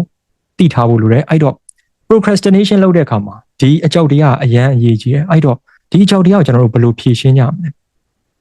ဖြေရှင်းလို့ရတာတနည်းပဲရှိပါတယ်ဒါဘာလဲဆိုတော့အကြောက်တရားကိုကျွန်တော်တို့ရင်ဆိုင်လိုက်ဖို့ပါပဲအကြောက်တရားကိုကျွန်တော်တို့မရင်ဆိုင်ဘူးဆိုရင်ဒီအကြောက်တရားကျွန်တော်တို့နောက်ဆုံးသိတဲ့အထိမင်းတို့ဒီငါအကြောက်တရားတစ်ခုပါဆိုပြီးတော့လိုက်ပြောနေမှာဥပမာအဖြစ် ဒီထဲမှာကျွန်တော်တို့ content လုပ်မဲ့လူငယ်တွေပါကောင်းပါမယ်ဗီဒီယိုရိုက်မဲ့သူတွေပါကောင်းပါမယ်အဲ့တော့ဒီအကြောက်တရားကိုမရင်ဆိုင်မဲနဲ့ဒီအကြောက်တရားမပြီးတော့မရင်ဆိုင်မဲနဲ့နေကြည့်နောက်ဆုံးတေးကန်ဒီအချိန်ဒီကျွန်တော်တို့ငါကင်မရာရှေ့မှာစကားပြောမှကြောက်တယ်ငါဗီဒီယိုရိုက်ရမှာကြောက်တယ်ဆိုတော့အဲ့အကြောက်တရားကြီးကမပြီးတော့အောင်တော့ကျွန်တော်တို့အဲ့ဒါဖြစ်တဲ့ကြောင့်တနည်းပဲကျွန်တော်တို့ပြီးသွားဖို့ဆိုရင်ဒီအကြောက်တရားကိုရင်ဆိုင်လိုက်ဖို့ပဲရင်ဆိုင်တဲ့အခါမှာကျွန်တော်တို့ဆက်ဆချင်းတော့အခက်အခဲတွေတွေ့လိမ့်မယ်ကျွန်တော်တို့ဆက်ဆချင်းတော့ပြောရမယ်ဆိုရင်တိတ်ကြည့်လို့မလှတဲ့အခြေအနေတွေရှိလိမ့်မယ်ဥပမာအပြင်ကွာကျွန်တော်တို့စပြီးတော့ဗီဒီယိုရိုက်တဲ့လူတစ်ယောက်ဆိုရင်တော့ quality တစ်ခုကတကယ် professional လောက်5 နှစ် experience ရှိတဲ့သူတစ်ယောက်10နှစ်လောက် experience ရှိတဲ့သူတစ်ယောက်လောက် smooth ဖြစ်မှာမဟုတ်ချောမွေအောင်မှာမဟုတ်အဲ့ဒါကိုကျွန်တော်တို့ flaw ဆိုတဲ့ဒီအနာစာလေးတွေကိုလက်ခံမှုလိုတယ်ဒီအနာစာလေးတွေကိုလက်ခံပြီးတော့ရင်ဆိုင်လိုက်တဲ့အခါမှသာလျှင်ကျွန်တော်တို့ fear တဖြည်းဖြည်းနဲ့ကျသွားမှာဖြစ်ပါတယ်အဲ့လိုပဲကျွန်တော်တို့ practice လုပ်တဲ့အခါမှာကျွန်တော်ရဲ့အကြောက်တရားတဖြည်းဖြည်းနည်းလာလိမ့်မယ်ဥပမာပြင်ကိုကဒီ lane key တစ်ခုသွားမှာကြောက်တယ်ဆိုရင်ဒီ lane key ကိုသွားဖို့ခြေတလန်းစပြီးတိုးကြည့်ပါတလန်းတိုးပြီးတလန်းတိုးရင် fear ဆိုတဲ့အကြောက်တရားတလန်းချင်းနောက်ဆုတ်သွားပါလိမ့်မယ်အဲ့ဒါဖြစ်တဲ့အတွက်ကြောင့်ဒီ fear ကိုရင်ဆိုင်မှုကျွန်တော်တို့အကြံပေးခြင်းနဲ့ဒီ fear ကိုရင်ဆိုင်လိုက်တာနဲ့အတူ fear ရော့သွားတာနဲ့အတူကျွန်တော်ရဲ့ procrastination လို့ခေါ်တဲ့အချိန်ဆွဲတဲ့အကျင့်မှာတော်တော်များများရော့ကျလာပါလိမ့်မယ်ထပ်ပြီးတော့ပြောချင်တာဒီ procrastination ဆိုတဲ့အရာကိုထပ်ပြီးတော့ထိန်းလို့ရတာရှေ့မှာရှိတယ်ပေါ့လေကျွန်တော်ပြောခဲ့တဲ့ discipline မှာပဲတခါတလေမှာကျွန်တော်တို့ကြောက်နေတဲ့အရာတွေလည်းရှိတယ်မလုပ်ချင်တဲ့အရာလည်းရှိတယ်ကိုလှုပ်လိုက်ရင်ပြီးမယ်ဆိုတဲ့အရာလည်းသိတယ်ဒါပေမဲ့မလုပ်ကြအောင်အဲ့ချိန်ဆိုကျွန်တော်တို့ဘာလုပ်ရမလဲဆိုတော့ discipline ဆိုတဲ့စီကံလေးကပ်ဖို့လိုတယ်ငါဒီလုပ်ကိုဒီချိန်မှာပြီးရမယ်ပြီးအောင်လုပ်ကိုလုပ်ရမယ်ဆိုတဲ့စီကံလေးကပ်ပြီးတော့ကျွန်တော်တို့လုပ်ကြည့်ပါအဲ့လိုစီကံကပ်လိုက်တယ်ဆိုတော့အလုပ်ပြီးသွားတာတည်းမကဘဲနဲ့ကျွန်တော်တို့ရဲ့ self esteem self confidence ဆိုတဲ့အရာတွေပါတက်လာမှာဖြစ်ပါတယ်အဲ့ဒါဖြစ်တဲ့ကြောင့် discipline ဆိုတာလေးကိုထပ်ပြီးတော့တတိပေးခြင်းပါတယ် okay အဲ့တော့ကျွန်တော်တို့ procrastination လုပ်တဲ့အခါမှာကျွန်တော်တို့လူတော်တော်များများပေါ့လေဒီထဲမှာ yes တွေတွေ့ရတယ်အဲ့တော့ဘာလုပ်ရမလဲအခုချိန်ကနေစပြီးတော့ကျွန်တော်တို့တွေးကြည့်ပါကျွန်တော်ပြောတဲ့အတိုင်းတစ်ခါတည်း like တွေးကြည့်ပါအဲ့လိုပါဘာကိုခွင့်လွှတ်မှာလဲဆိုတော့အချိန်ဆွဲတတ်တဲ့ကိုပြန်ခွင့်လွှတ်လိုက်ပါငါအချိန်ဆွဲတယ်ဆိုပြီးကိုအပြစ်မတင်နဲ့လူဆိုတော့ကျွန်တော်တို့ကိုမခွင့်လွှတ်ရင်လောကကြီးခွင့်လွှတ်မှာမဟုတ်အဲ့တော့ပထမဦးဆုံးခွင့်လွှတ်ရမယ်သူကကိုတိုင်းပဲဖြစ်တယ်ကိုရဲ့အမားတွေရှိရင်ကိုရဲ့အချိန်ဆွဲတဲ့အမားတွေရှိရင်ကိုအရင်ခွင့်လွှတ်ပလိုက်ပါငါအချိန်ဆွဲတဲ့လူတစ်ယောက်ဖြစ်တယ်ဒါပေမဲ့ငါခွင့်လွှတ်လိုက်တယ်โอเคခွင့်လွှတ်ပြီးရင်ကျွန်တော်တို့ဘာလုပ်ရမလဲရင်ဆိုင်ဖို့လိုတယ်ငါအချိန်ဆွဲတဲ့အကျင့်တွေရှိတယ်ပြောမယ်ဆိုငါမှဒီလိုအကျင့်စိုးတစ်ခုရှိတယ်ဆိုတဲ့အခြေအနေတစ်ခုကိုရင်ဆိုင်လိုက်ပါလက်ခံလိုက်ပါဒီလိုရင်ဆိုင်လက်ခံပြီးပြီဆိုရင်ကျွန်တော်တို့ဘာလုပ်မလဲဖြည့်ရှင်းပါကျွန်တော်ဖြည့်ရှင်းပါရင်ဆိုင်ပြီးပြီโอเคငါအချိန်ဆွဲတဲ့လူတရားโอเคလက်ခံပြီးတော့တည်ပြီးရင်ဆိုင်လိုက်ပြီ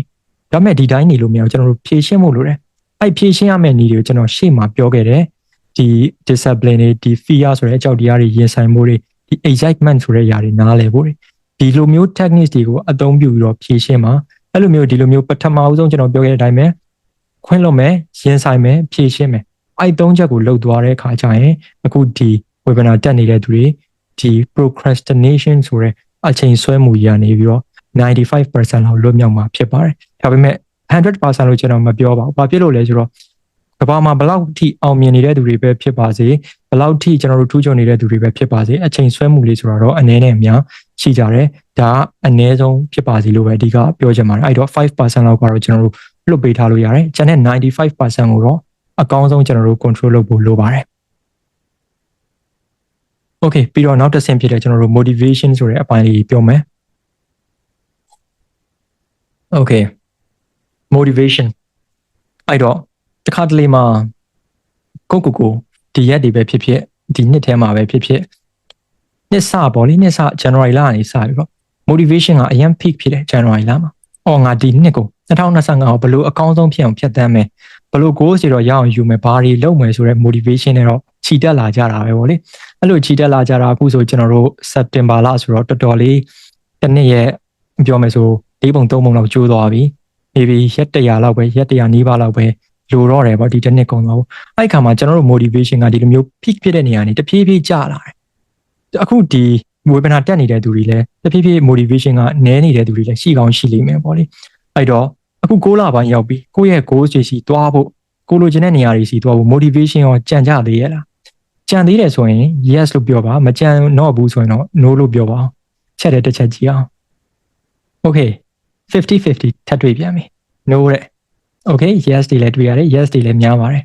okay ဒီလိုပဲပြောမယ်ဆိုဒီထဲကလူတွေကကျွန်တော်တို့တိုးတက်ချင်တဲ့သူတွေတိုးတက်အောင်ကြိုးစားနေတဲ့သူတွေကိုယ့်ရဲ့ goals တွေ dream တွေကို chase လုပ်နေတဲ့သူတွေဖြစ်တဲ့အတွက်ကြောင့်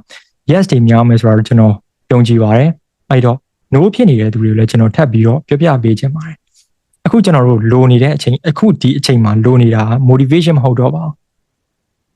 motivation တဲ့အရန်ကို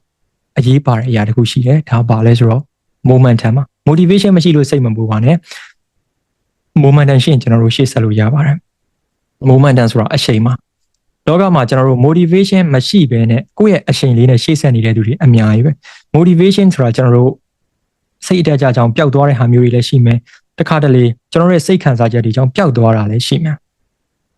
အဲ့လိုအချိန်တွေမှာဆိုကျွန်တော်တို့ဆက်ပြီးတော့ရှေ့ကိုရွေ့နေစီမှာ momentum ဆိုတဲ့အရှိန်လေးပဲအရှိန်တစ်ခုရှိနေပြီဆိုရင်ဒီလူတယောက်က break up ဖို့ဆိုတာခက်တယ်သူ့အရှိန်နဲ့သူဆက်သွားနေတာ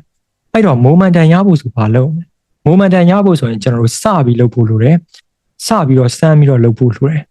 ဥပမာအားဖြင့်ကျွန်တော်တို့မျက်လုံးထဲမှာမြင်ကြည့်ပေါ့ဒါကလည်းအရန်ကိုအသုံးဝင်တဲ့ productivity techniques တွေတခုလို့ပြောလို့ရတယ်ကိုကဒီနေ့အတွက်ဘာမှအလုပ်မလုပ်ချင်လုပ်ကိုမလုပ်ချင်တာဘယ်အလုပ်ကိုမှမလုပ်ချင်တာအဲ့လိုအခြေအနေမျိုးမှာဆိုရင်ဘာလုပ်ရမလဲဆိုတော့ကျွန်တော်တို့စပြီးအလုပ်ကလေးတခုကိုလုပ်ကြည့်ကို commitment ပေးနော် maybe 5 minutes 2 minutes လောက်ပဲငါဒီအလုပ်လုပ်မယ်ဆိုပြီးပြောလိုက်ဒါကျွန်တော်တို့ရဲ့ brain ကို trick လုပ်တာပေါ့ပြောမယ်ဆို9 minute လောက်ပဲလုပ်လိုက်လုပ်ပြီးပြီဆိုရင်သူအချိန်ရလာလိမ့်မယ်ဘာမှမလုပ်ရသေးတဲ့သူထက်ဆိုင်တော့ကျွန်တော်တို့ momentum ဆိုတဲ့အချိန်လေးတခုရလာပြီအဲ့အချိန်လေးရလာရင်နဲ့ဆက်လုပ်သွားရင်တစ်ခါတလေမတိပဲနဲ့တစ်ခါတလေတနားရီလောက်လုပ်ဖြစ်သွားတာ2နာရီလောက်လုပ်ဖြစ်သွားတာမျိုးဖြစ်နိုင်တယ်အဲ့ဒါဖြစ်တဲ့ကြောင့်ဒီ momentum ဆိုတဲ့ဟာလေးကိုစတင်လိုက်ဖို့ပဲလိုတယ်ပေါ့လေအချိန်လေးတခုရလာဖို့ဆိုအဲ့တော့အဲ့ momentum ဆိုတဲ့အရာကလည်းကျွန်တော်တို့အရင်တိဆောက်ရတာအလကားတော့မရလာဘူးအရင်တော့တိဆောက်ပါတာအချိန်လေးရလာဖို့ဆိုကျွန်တော်တို့အရင်တိဆောက်ဖို့လိုတယ်ဒီ momentum ဆိုတဲ့အချိန်လေးကိုပေါ့လေဒီအစပြီးတော့တိဆောက်ဖို့လိုတယ်အဲ့တော့အချိန်လေးတွေရအောင်စပြီးတော့လုပ်ကြည့်ပါတခါတလေအခုကိုယ့်ရဲ့ goals တွေနဲ့ပတ်သက်ပြီးဆက်ပြီးတော့ကိုယ့်ရဲ့ dreams တွေနောက် chase လုပ်ဖို့ motivation ကျလာပြီဆိုရင်ကြပါလေစေ okay ထားလိုက်ကြပါမယ်အဲ့ကြတဲ့နေကိုဖြည့်ရှင်းမှုနေလဲကျွန်တော်ထပ်ပေးမယ်တစ်ဖက်မှာလည်းဒီ momentum ဆိုတဲ့အချိန်လေးရအောင်အလုပ်သေးသေးလေးကနေစပြီးစလုပ်ကြည့် momentum ဆိုတာကျွန်တော်တို့အကြီးကနေစလုပ်လို့မရအောင်နော်သေးသေးလေးကနေစလုပ်မှရဘာဖြစ်လို့လဲဆိုတော့ကျွန်တော်တို့မှာ motivation မှမရှိတော့တာ motivation မှမရှိတော့တဲ့အချိန်မှာကျွန်တော်တို့အကြီးတွေတွားလို့စင်ဖမ်းမယ်ကြားဖမ်းမယ်တွေတွားလို့ကျွန်တော်တို့လုပ်လို့မရအောင်သေးသေးလေးကနေစလုပ်မှရတယ်အဲ့တော့အလုပ်ကလေးကို2မိနစ်ပဲဖြစ်ဖြစ်5မိနစ်ပဲဖြစ်ဖြစ်နောက်ဆုံးအသေးဆုံးလေးပဲဖြစ်စလုပ်ကြည့်အဲ့ရနေတဖြည်းဖြည်းအချိန်ရလာတယ်ဆို momentum ဆိုတဲ့အချိန်က maybe double triple နောက်ဆုံး 10x တွေပါဖြစ်သွားပြီးတော့အရန်ကောင်းလာလိမ့်မယ်အဲ့ကြရင် motivation သမားတက်တောင်တာသွားနိုင်တယ်ပေါ့လေအဲ့ဒါဖြစ်တဲ့ကြောင့်အဲ့ momentum လေးကိုဖြည်းဖြည်းချင်းတိဆောက်ဖို့ကျွန်တော်ကတော့အကြံပေးခြင်းတယ်အဲ့တော့ momentum လည်းတိဆောက်ပြီးအဲ့တော့ motivation လည်းထပ်လိုချင်သေးတယ်အဲ့တော့ motivation ကိုလည်းဘယ်လိုရှာဖွေကြမလဲ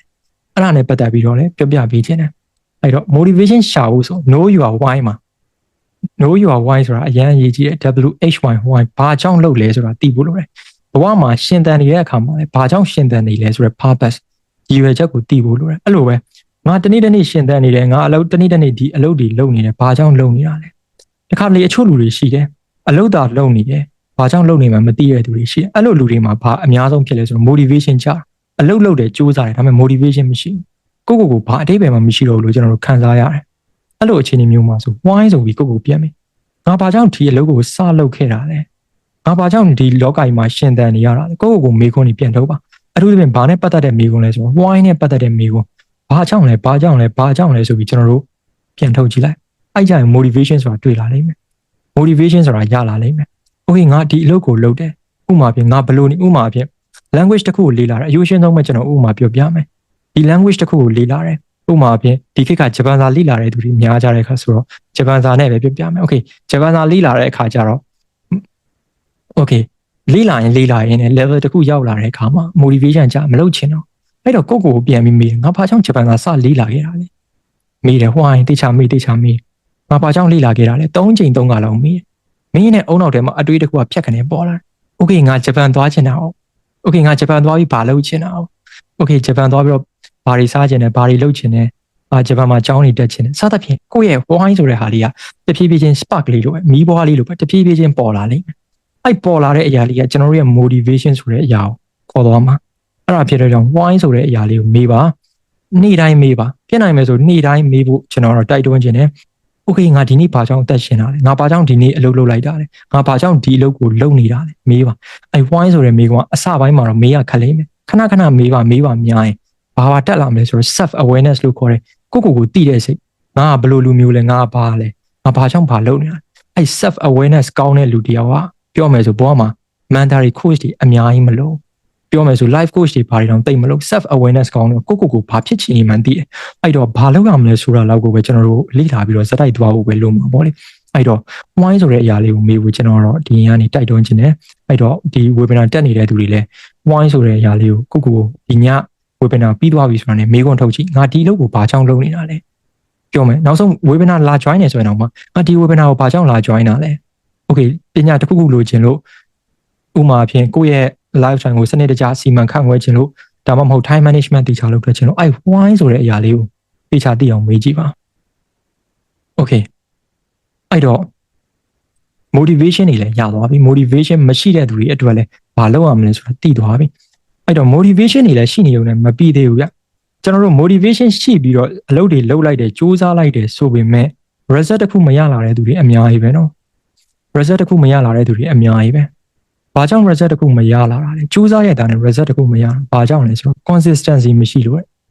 consistency ဆိုတာဘာလဲဆိုတော့ကျွန်တော်တို့အတိတ်ပဲဖွင့်လို့ရတယ်လူတွေကတော့မျိုးစုံအတိတ်ပဲဖွင့်မှာပေါ့ဇွဲတို့ဘာတို့အဲ့လိုလဲကျွန်တော်တို့ပြောကြတာပဲကျွန်တော်ကတော့ရိုးရိုးရှင်းရှင်းလေးပဲအတိတ်ပဲဖွင့်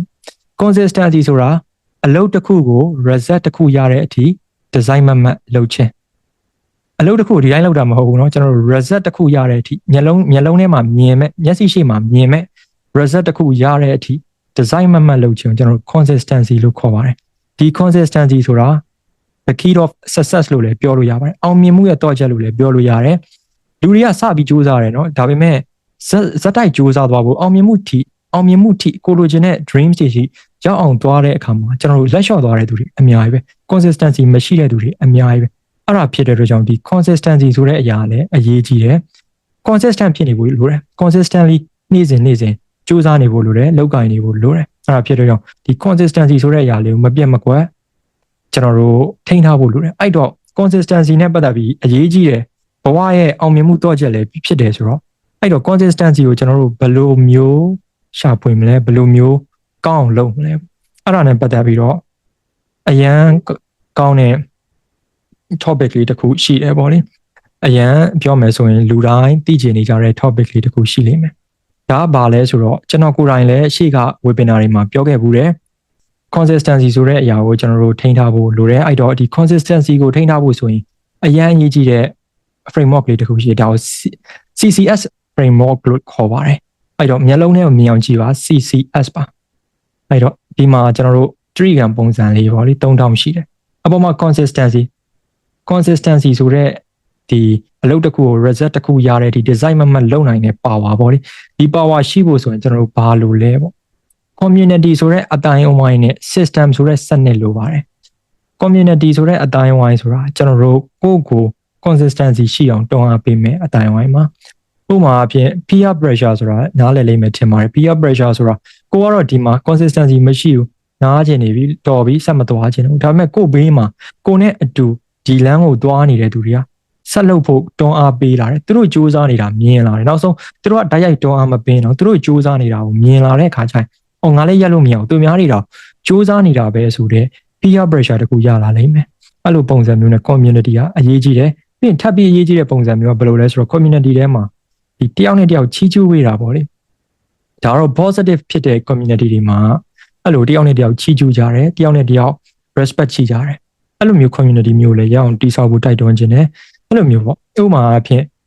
်ကိုကဒီလောက်ကလေးလှုပ်လိုက်တယ်အဲ့ဒါကိုဘေးကကိုယ့်ရဲ့ဒီ community တွေကမိတ်ဆွေတွေအတိုင်းဝိုင်းတွေကပိုကောင်းတယ်စူးစမ်းတာတော်လိုက်တာစသဖြင့်ချီးကျူးတဲ့အခါကျရင်ပိုပြီးမလှုပ်ချင်တာဟုတ်လားပိုပြီးကျွန်တော်တို့လှုပ်ချင်လာတယ်အဲ့လိုပုံစံမျိုးလှုပ်ချင်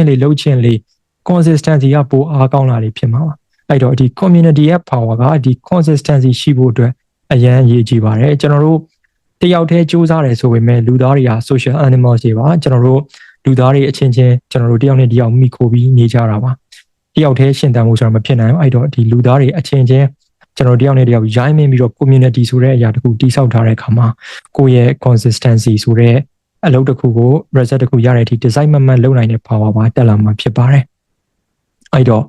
community လဲကောင်းသွားပြီဆိုရင်ကျွန်တော်နောက်တစ်ခုကတော့ system ပါ system ဆိုတဲ့စနစ်တွေချထားဖို့လိုတယ်စနစ်ဆိုတာတော့ဥပမာအဖြစ်ကျွန်တော်တို့မြင်အောင်ပြောရမယ်ဆိုရင် routines တွေပေါ့ပြောမယ်ဆိုဘယ်တနေ့တာမှာဘယ်လုပ်တွေလုပ်မယ်ဘယ်လိုမျိုး routines တွေရှိမယ်ဥပမာပြင်ဘယ်လိုပြဿနာလာရင်ဘယ်လိုတွေဖြေရှင်းမယ်စသဖြင့်အဲ့လိုမျိုး system တွေတည်ဆောက်ထားတဲ့အခါကျရင်ကျွန်တော်တို့ consistency အတွက်အများကြီးကျွန်တော်တို့အထောက်ပံ့ဖြစ်စေမှာဖြစ်ပါတယ်ဒီ system တည်ဆောက်တာနဲ့ပတ်သက်ပြီးတော့ကျွန်တော် workshop တစ်ခုလုပ်ပေးဖို့တယ်တေချာသိချင်တယ်ဆိုဒီ YouTube channel မှာလည်းတင်ပေးထားတယ်ပေါ့လေတွားကြည့်လို့ရတယ်ဒီ system အကြောင်းမှာပြောလိုက်မယ်ဆိုရင်တော်တော်လေးဒီ webinar မှာအချိန်လေးအများကြီးကုန်သွားလိမ့်မယ်ပေါ့လေအဲ့တော့ကျွန်တော်တို့နောက်တစ်ဆင့်ဆက်ရအောင် consistency ဆိုတာအရေးကြီးတယ်ဆိုတာလည်းအကုန်လုံးသိသွားပြီဆိုတော့ကျွန်တော်တို့နောက်တစ်ဆင့်ဆက်ရအောင်အဲ့တော့ consistency ရဲ့အရေးကြီးပုံသိသွားပြီဆိုတော့နောက်တစ်ခုကတော့ leverage ပေါ့လေကိုယ့်ရဲ့နေ့စဉ်ပေါ်မှာ productive ဖြစ်ဖို့ဆိုရင် leverage ဆိုတာကောင်းကောင်းနားလည်ထားဖို့လိုတယ်ကျွန်တော်တို့ဒီ entrepreneurs တွေ business owner တွေအတွက် leverage ကအရန်အရေးကြီးတယ်အဲ့လိုပဲဒီပုံမှန်ကျွန်တော်တို့လူတွေကျွန်တော်စီးပွားရေးသမားမဟုတ်တဲ့သူတွေအတွက်လည်း leverage ဆိုတဲ့စကားလုံးကအရန်အရေးကြီးပါတယ်ဘောကမှာ leverage ကိုကောင်းကောင်းနားလည်တဲ့သူနဲ့မနားလည်တဲ့သူကအရန်ကွာခြားတယ် leverage ကိုကောင်းကောင်းနားလည်တယ်ဆိုရင်ကျွန်တော်တို့ဘောကမှာပုံမှန်လူတွေထက်2ဆ3ဆလောက်ပိုရှောင်းနိုင်မှာဖြစ်ပါတယ်အဲ့တော့နေ့စဉ်ဘောကို productive ဖြစ်ဖို့ဆိုဘယ်လို leverage လုပ်မလဲ3ခုရှိပါတယ် people ရဲ့ money ရဲ့ tool ရဲ့ပထမတစ်ခုကတော့ people ပါလူတွေဆိုတာတော့ကျွန်တော်တို့ခုနပြောတဲ့ community တွေကလူတွေလည်းဖြစ်ကောင်းဖြစ်နိုင်တယ်လို့နောက်တစ်ခုကကျွန်တော်တို့ရဲ့ mentor တွေ coach တွေကိုပို့ပြီး productive ဖြစ်အောင်ကူညီပေးနိုင်မဲ့သူတွေအခုဆိုရင်ကျွန်တော်ပြပြပေးနေတယ်ကျွန်တော်စီကသင်ယူနေကြတဲ့သူတွေရှိတယ်အဲ့လိုပဲနောက်ဆရာသမားတွေစီကသင်ယူမဲ့သူတွေလည်းရှိတယ်ကိုယ့်ရဲ့အခုထပ်ပိုတက်တဲ့သူတွေပိုတော်တဲ့သူတွေဒါမှမဟုတ်ကိုယ်နဲ့ကြိုးစားနေတဲ့သူအချင်းချင်းစသဖြင့်ဒီလိုမျိုးလူတွေကို leverage လုပ်ပါအဲ့လိုပုံစံမျိုးနဲ့ကျွန်တော်တို့ productive ဖြစ်အောင်နေ့စဉ်ပေါ်မှာ leverage လုပ်လို့ရတယ်နောက်တစ်ခုကတော့ money ပါဒါကတော့ကျွန်တော်တို့လုံးဝကိုညှင်းပယ်လို့မရတဲ့အမှန်တရားတစ်ခုကငွေကိုအသုံးချပြီးတော့ကျွန်တော်တို့ productive ဖြစ်အောင်လုပ်ယူလို့ရပါတယ်ဘယ်လိုလုပ်ယူရမလဲကျွန်တော်တို့ကိုယ့်ရဲ့နေ့စဉ်ပေါ်မှာပို့ပြီးတော့ productive ဖြစ်မဲ့ဥမာအဖြစ်အစားအသောက်စားတဲ့အခါမှာလည်းပို့ပြီးတော့ကိုစိတ်ကြည်လင်စေမဲ့ပို့ပြီးတော့ healthy ဖြစ်စေမဲ့အစားအစာတွေကိုငွေပေးပြီးစားတာဥမာအဖြစ်ကျွန်တော်တို့ productivity ကောင်းမှုအတွက်ဥမာပြင် device တွေဝယ်သုံး productive ဖြစ်စေမဲ့ device တွေဝယ်သုံးတာစသဖြင့်ကျွန်တော်တို့အများကြီးလုပ်လို့ရတယ် money power က money ရဲ့ power ကအများကြီးရှိတယ်ဥပမာပြင် productivity နဲ့ပတ်သက်ပြီးလေ့လာခြင်းနဲ့ဆိုစာအုပ်တွေဝယ်ဖတ်မယ် course တွေတက်မယ်စသဖြင့်ပေါ့ money နဲ့အများကြီးကျွန်တော်တို့လုပ်လို့ရတယ် money leverage ကလည်းအရေးပါတယ်အဲ့တော့နောက်တစ်ဆင့်ပေါ့လေ money ပြီးသွားရင်နောက်တစ်ခုကတော့ tool ပါ tool ဆိုတဲ့ကျွန်တော်တို့ career တွေကိုအသုံးပြုပြီးတော့ကျွန်တော်တို့ရဲ့ productive ဖြစ်နိုင်တဲ့ power ကို productive ဖြစ်နိုင်စွမ်းကိုပြောမယ်ဆိုရင် enhance လုပ်လို့ရတယ်တိုးမြင့်လို့ရပါတယ်အဲ့တော့ tools တွေကဘာတွေဖြစ်မလဲအဲ့တော့အဲ့ထဲမှာကျွန်တော် tools တွေအများကြီးမပြောတော့အကောင်းဆုံး tools တွေကိုပဲပြပြပေးမယ်ဒါဘာလဲဆိုတော့ digital tools ပါ digital tools တွေဆိုတာကျွန်တော်တို့ရဲ့ဒီခေတ်မှာ digital kit ပေါ့ဒီခေတ်က digital kit ထက်တောင်ပိုမိုက်သွားပြီ AI kit လို့ပြောရင်မှန်တယ်အဲ့တော့ AI kit မှာဆိုတော့ဒီလိုမျိုး digital tools တွေ software တွေအသုံးပြုပြီးတော့ကိုယ့်ရဲ့နေ့စဉ်ဘဝအတွက် productive ဖြစ်ဖို့အသုံးချတဲ့အခါမှာအသုံးချစေခြင်းတယ်ဗောလေအဲ့လိုအသုံးချတဲ့အခါမှာပို့ပြီးတော့လွယ်ကူမယ်ပို့ပြီးတော့မြန်ဆန်မယ်ပို့ပြီးတော့စနစ်ကျမယ်ပေါ့အဲ့တော့ digital tools တွေအများကြီးရှိတယ်ကျွန်တော်တို့နေ့စဉ်ပေါ်မှာဒီဖုန်းထဲမှာပဲကြည့်ကြည့် application တွေအများကြီး software တွေအများကြီးပဲဒါပေမဲ့အဲ့လိုမျိုးအများကြီးကကောင်းလားဆိုတော့မကောင်းဘာကြောင့်မကောင်းတာလဲဆိုတော့များတိုင်းမကောင်းဘူးကျွန်တော်တို့အဲ့လိုအများကြီး distraction ဆိုတဲ့အာရုံပြန့်လွင့်မှုတွေအများကြီးဖြစ်စေတယ်ပြီးရင်ကျွန်တော်တို့ fatigue ဆိုတဲ့ကျွန်တော်တို့ mental fatigue ပေါ့ပစ္စည်းတွေအချို့အရာတွေစဉ်းစားကြည့်ပါရွေးချယ်စရာတွေဘောမှာများလာပြီဆိုရင်ဘာရွေးရမှန်းမသိဘဲနဲ့စိတ်ပင်ပန်းသွားတဲ့အခိုက်အတန့်တွေကြုံမှုကောင်းကြုံမှုလိမ့်မယ်အဲ့တော့ mental fatigue တွေမဖြစ်အောင်ဒီလိုမျိုး distraction မဖြစ်အောင်အာရုံပြန့်တာတွေမဖြစ်အောင်ကျွန်တော်တို့ကတစ်ခုဆိုတစ်ခုပဲ focus ထားဖို့လိုတယ်အဲ့လိုတစ်ခုဆိုတစ်ခု focus ထားတဲ့အခါမှာ digital tools တစ်ခုရှိတယ်ဒါကဘာလဲဆိုတော့တနေရာထဲမှာကျွန်တော်တို့ focus လုပ်လို့ရတယ်အလုပ်တွေမှန်သမျှ email ကိစ္စတွေကျွန်တော်တို့ဒီ management အပိုင်းတွေကျွန်တော်တို့လေ့လာမှုလုပ်တဲ့အပိုင်းတွေကျွန်တော်တို့အခြားသောဒီ note taking တွေဒီလိုမျိုး core system ဆွဲတာတွေ plan လုပ်တာတွေအကုန်လုံးကိုတနေရာထဲမှာလုပ်လို့ရတဲ့ tools တစ်ခုရှိတယ်အဲ့ဒါကိုကျွန်တော်ညွှန်ပေးခြင်းနဲ့ဒါကဘာလဲဆိုတော့ Notion application လို့ပြောလို့ရတယ် all in one ပြောမယ်ဆိုရင် Notion application လို့ပြောလို့ရတယ် Notion ကအရန်ကို powerful ဖြစ်တဲ့ tools တစ်ခုဖြစ်ပါတယ် Notion အကြောင်း